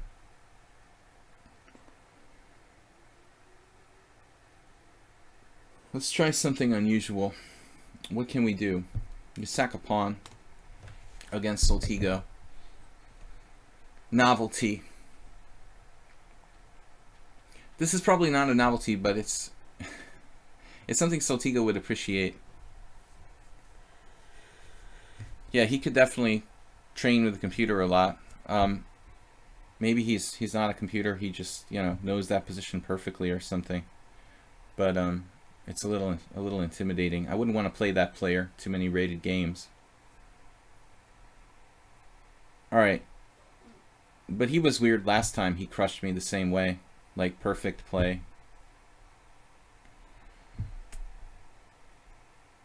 The other weird thing is that he doesn't have a title or anything like that. I would feel better if it was like an IM or GM or even FM who was playing like that perfectly. Then I would feel better about it if it had an identity or something. But when it's like a totally anonymous account who plays perfectly, that's kind of weird. G4 is not a good move in this position. Really? Well, I don't know. It looks interesting to me. We had a call for something unusual, so we did the wing attack here. Knight takes G4, Rook G1 seems like, you know, a reasonable idea. I'm sure this has been played before. I never studied it, but it seems like why not? You know, you can do it in the semi-Slav and other lines. It looks totally reasonable. Shirov does it against the Philidor. Why not do it here? So now what, like Rook G1, H, is this too slow? I guess the real question is if he tries to grab my pawn on C4. Then in that case, like, pawn takes pawn, queen A4 check, bishop D7, queen takes C4, bishop C6. I won't have my rook getting hit on the H1 diagonal.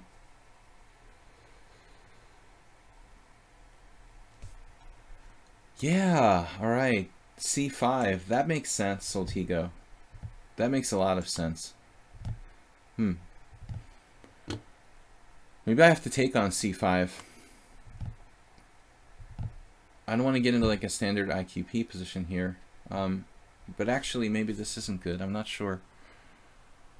I like C5 a lot. That was best move, I think.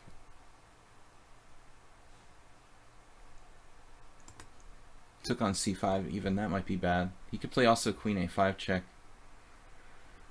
G5 takes, bishop takes G5. Queen B6 is a problem. So I think I have to play E3. It's not clear if this whole business with G4 is even remotely correct. Now he's starting D4, I guess, and I've lost a lot of the momentum. I just have a bad position, I think. But instead of E3, I don't know what to do. G5, H takes G5, bishop takes G5, queen B6, and black is just better, it looks like. Now black is just better anyway. I've got a really bad, like, semi-Slav, or semi-Tarash, I guess. He's ready to play D4. What am I going to do about that? H4, D4. I really don't know what else to do, though. Follow through with G5. He's got knight E4. This is just bogus. I forgot to play something weird in the opening, so I thought I'd try G4.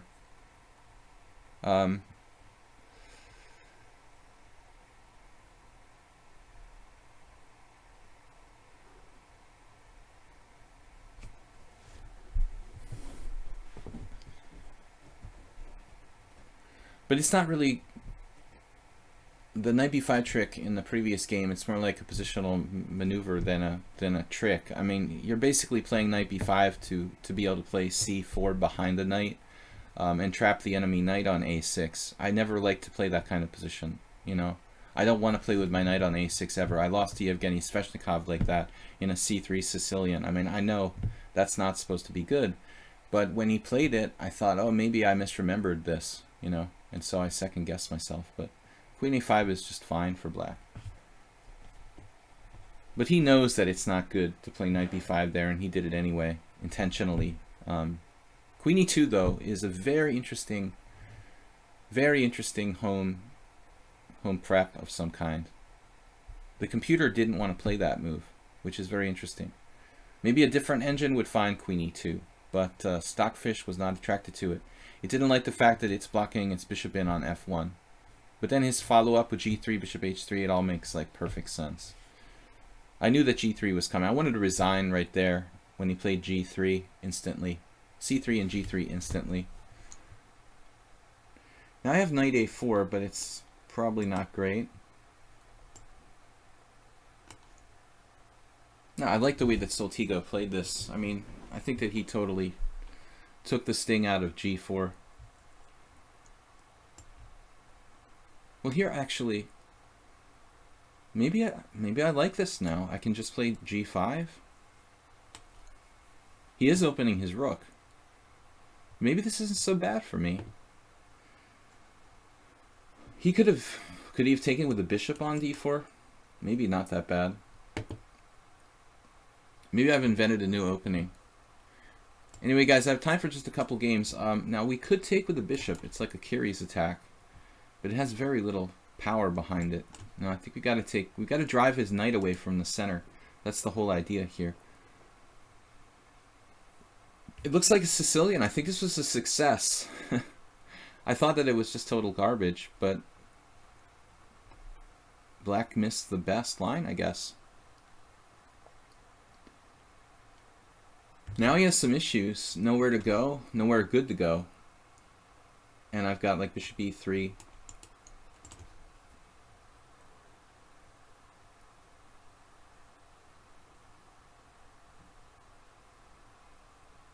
It's a bullet trick, yeah. But I'm just saying that the whole concept is basically a positional idea. Basically. Now, well, I have knight e4, but he still has that check. So maybe I should just go for control of the center. Do we consider taking with the pawn on e3? It's a lot of weaknesses. Probably not. I take with the queen on e3, then put my bishop on d3, and white is just better. Take. Knight e7, rook. No. Knight e7, bishop d3. Black's just in a bad position now. He could... Actually, what can he do? e5 looks unsound. He's kind of groveling at this point. Bishop takes, queen takes, followed by bishop d3. Maybe he has a better move here. Queen a5, queen b6. That's not a better move. But I understand you're freaking out. We got some quick games going on. Me losing with black in like 12 moves. Soltigo losing with black in 15 moves. Let's see if g4 has ever been played. I came up with this on the fly because we needed something weird. Alright, so, yes! Wow, okay. So Mamedyarov has played it, and Hikaru, and some other people. Of course Mamedyarov would play it. Luc Burgess. And Tikkanen. So, it is played. c5 immediately looks like the best move, according to the database. There's a game here from Budapest, 2010. So this was something in 2010. This guy, the Danish guy, Rasmussen, he is Danish, right? He actually lost to a 2200 last year with this. Soltigo with a novelty. No, not a novelty. H6 played by Grabarczyk. And Rook G1 is a novelty. Why not Rook G1? I like this. It's totally, yeah, Kramnik. I didn't understand the reference you guys were like with the rook g8. It is the same idea. Maybe I was somehow deeply... I thought he should try to take here on c4 for some reason. Like, I can't just not ever get that pawn back. Alright, interesting game, though, finally. Only stupid names left.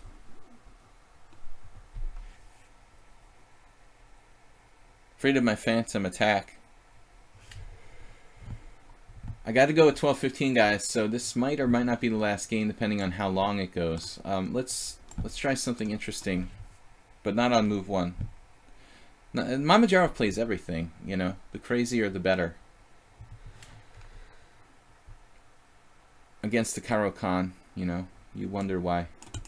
Simon Williams played bishop c4, the hillbilly attack. I mean, it is hard and it's frustrating to play against Caro-Kann French type of stuff. It's hard to come up with new ideas, something creative. What can we do? Something weird against the Caro-Kann.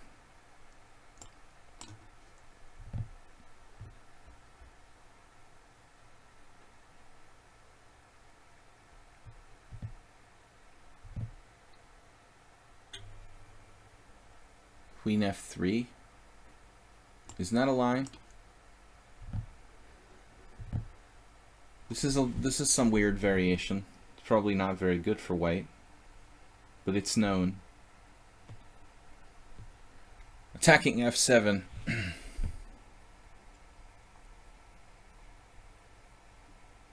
Yeah, I mean, Flying Sky, it could be a GM or an IM based on the strength, like it should be. But there's no way to know for sure. But it wasn't the first time I played with that account, I believe. You can check the other game or other games.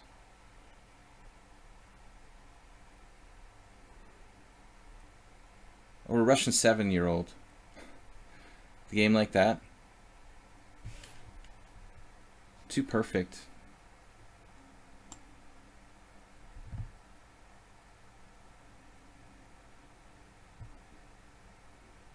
Queen g3 looks like, what's going on here?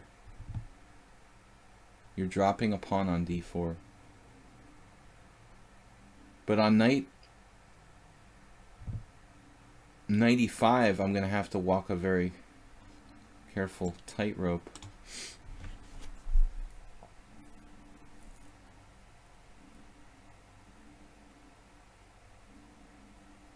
I don't like to play materialistically and lose the initiative and coordination, but I mean, if it's going to be a pawn, it's going to be a pawn.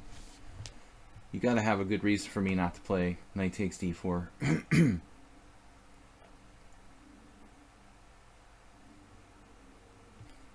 Now I could play queen e3. Queen e3, knight g4.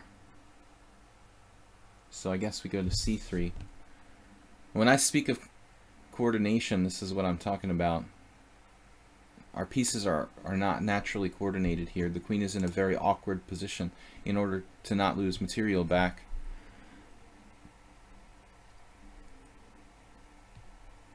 But I don't really objectively think that black has quite enough justification for losing a central pawn here. So it's not sound. I almost didn't play it. Like, intuitively, I didn't want to even think about knight takes d4. Then I was like, wait, you know, I was looking at this, coordinating, and I'm like, wait, this is just hanging. I mean, it's one thing to be anti-materialistic like I try to be on my stream, but you can't always be against taking material. You have to be able to take material and consolidate. It's a very important concept.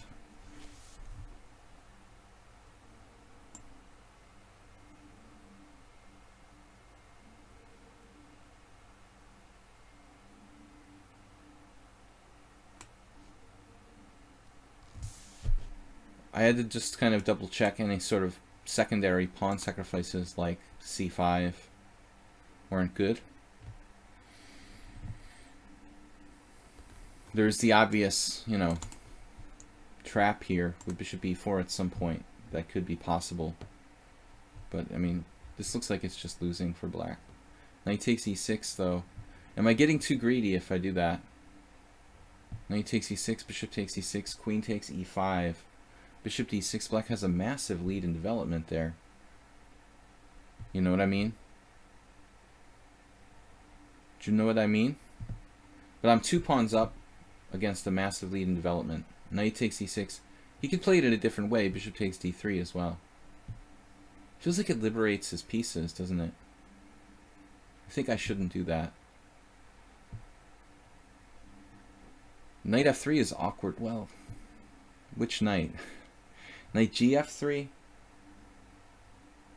He's got things like queen b6 threatening to trap my queen now, which is going to get super weird. I'll have to take time to play like a3, and the position's just going to get weirder and weirder. Knight takes e6 is very forcing, but I'm totally behind in development there. So it's not really an easy decision. Concerned about knight f3, queen b6, or a5. Actually, a5 could be really, really nasty, because he's got the threat of bishop b4. a3 doesn't even stop it. Maybe that's going to do me in if I'm not careful, like next move. Which would be an argument for not wasting too much time here. Okay, knight f3.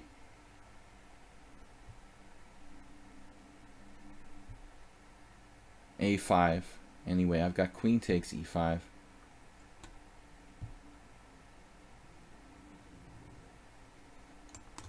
Alright, screw it. I'm just going to take this way because it's simpler. This gives him a lot of development, but it's also simpler. It trades pieces, clarifies the situation. I was very concerned about a5 because there's like bishop b4, ab, ab, and then like my rook's hanging on a1. But maybe that was all a lie because I have rook takes a8 at the end. Maybe I'm crazy. Okay, he has a lot of development for his 2 pawns here, but 2 pawns is 2 pawns. It's more than 1 pawn. Worth suffering for, I guess. So bishop d6, I expected. Instead, he played knight g4. Also, like a reasonable move.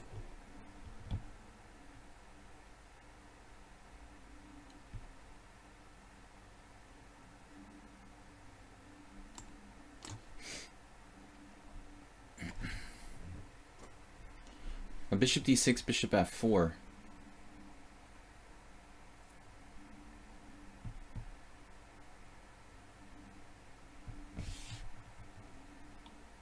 Bringing it. He's bringing it. There is f4. g5 looks a little over the top.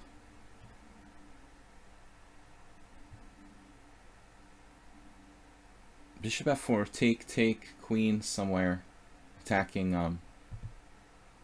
b2, queen d4, queen b6. Queen b6 looks troublesome when I can't play castle's queenside. That could just be good for black. Bishop f4 takes queen b6. How do I protect that? How do I protect b2? I think this is like forced.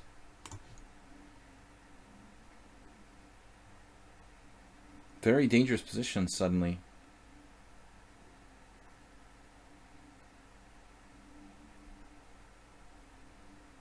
But now maybe I have time to play like bishop e2 and try to get that knight away from Aronian. Aronian again. He's got the total Kramnik stuff going on.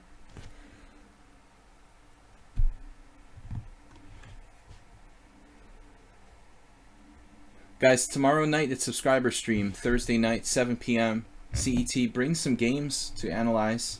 Either your own games or interesting games from tournament practice here on lichess as well.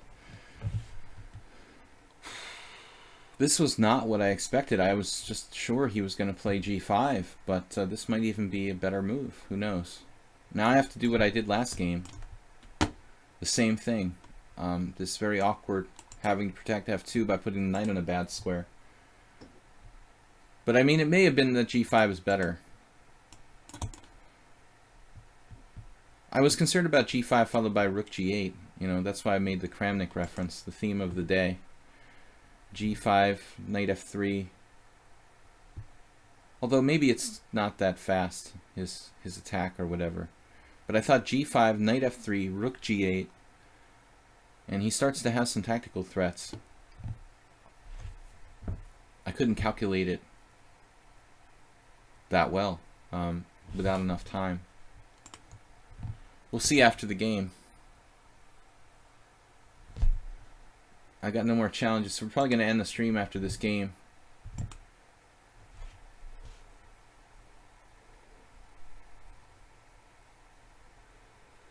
We're probably going to end the game after this stream.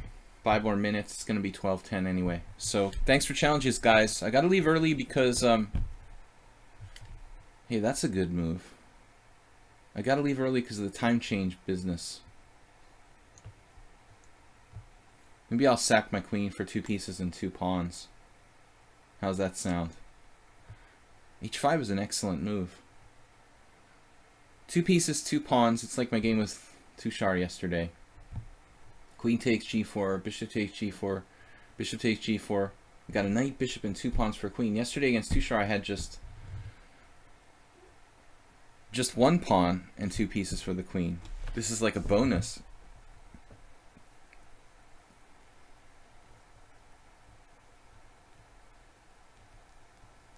My king safety doesn't seem great though.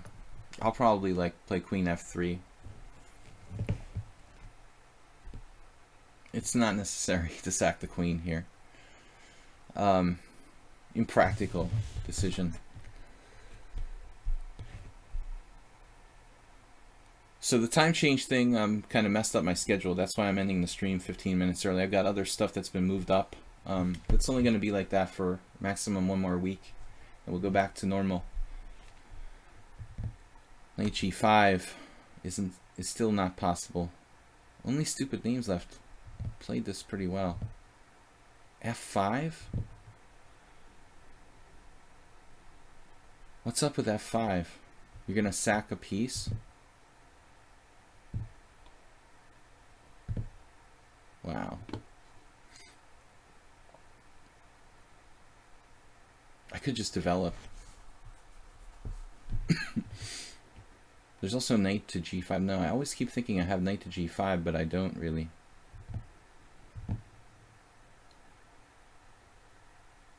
It's kind of hard to castle queenside too. Okay, let's just do this. Show me the money. He's got piece sacrifice, but I don't see anything.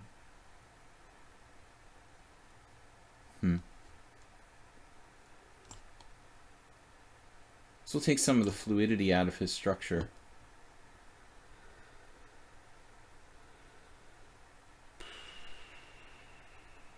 If he has to play f6, basically, that reduces some of his prospects. I don't know if it was better to go to f4 or not. He's 1500. He's playing this really well. I'm scared, you know. He's got bishop takes f5 ideas.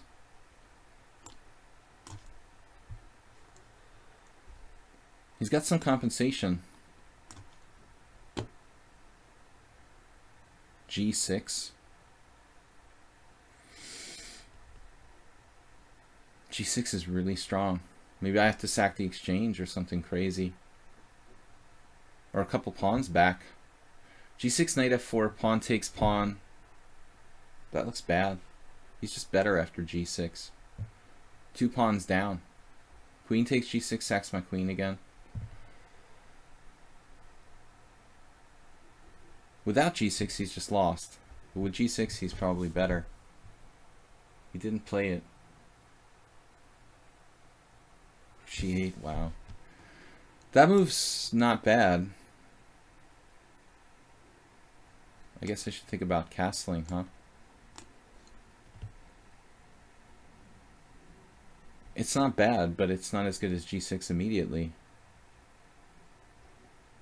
Stupid Names left 1,500.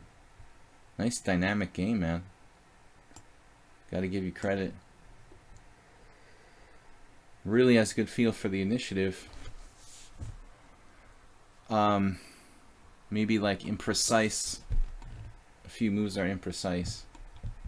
G6 right away would have been extremely strong for black. This is still probably compensation. Gotta watch my A2 pawn in case of a sudden attack. But I've got G4 now. That might shut it down if he's not careful. I still don't have knight F4 though. Bishop takes F5. Yeah, the one move. Cheap shot. G4 should shut him down. This was really, really not easy. Queen D5 now. Wow.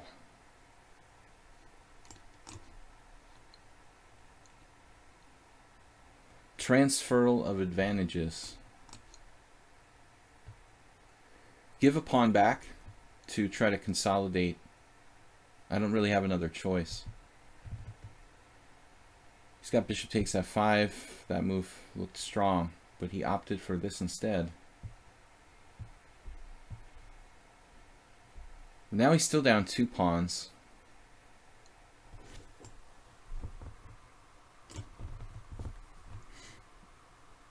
Man, this is awkward.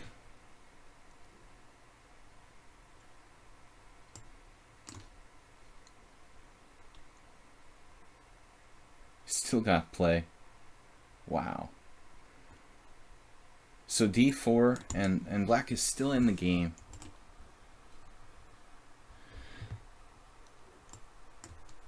Still in the game, even at this point.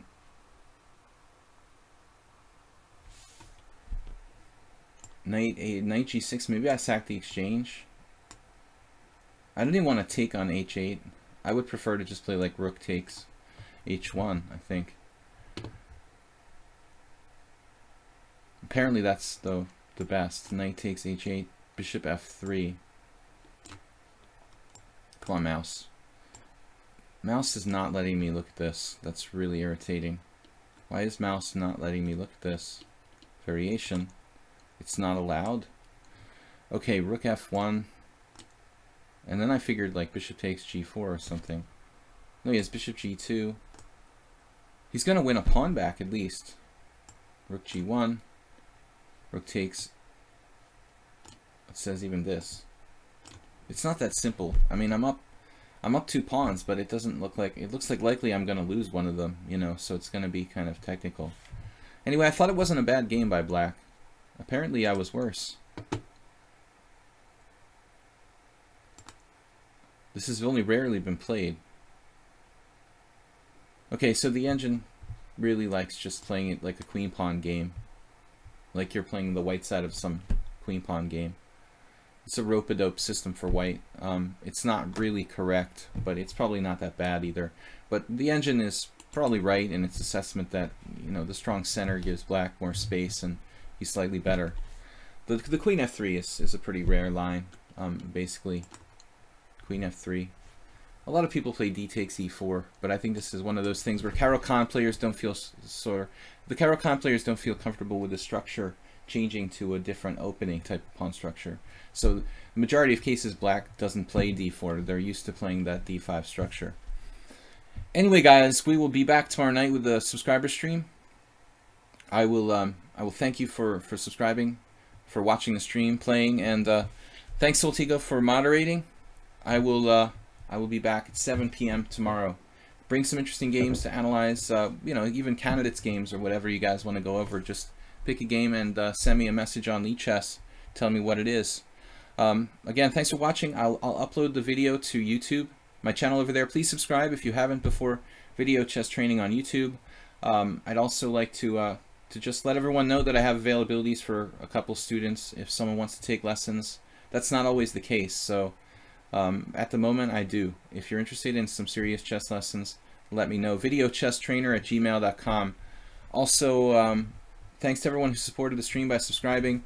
And we had a very generous donation last week from someone, and I'd like to just thank Rich for that, and let you know that if you can donate via PayPal, either here on Twitch, or the link on Twitch, or on my YouTube channel, if you can support the stream, I appreciate it.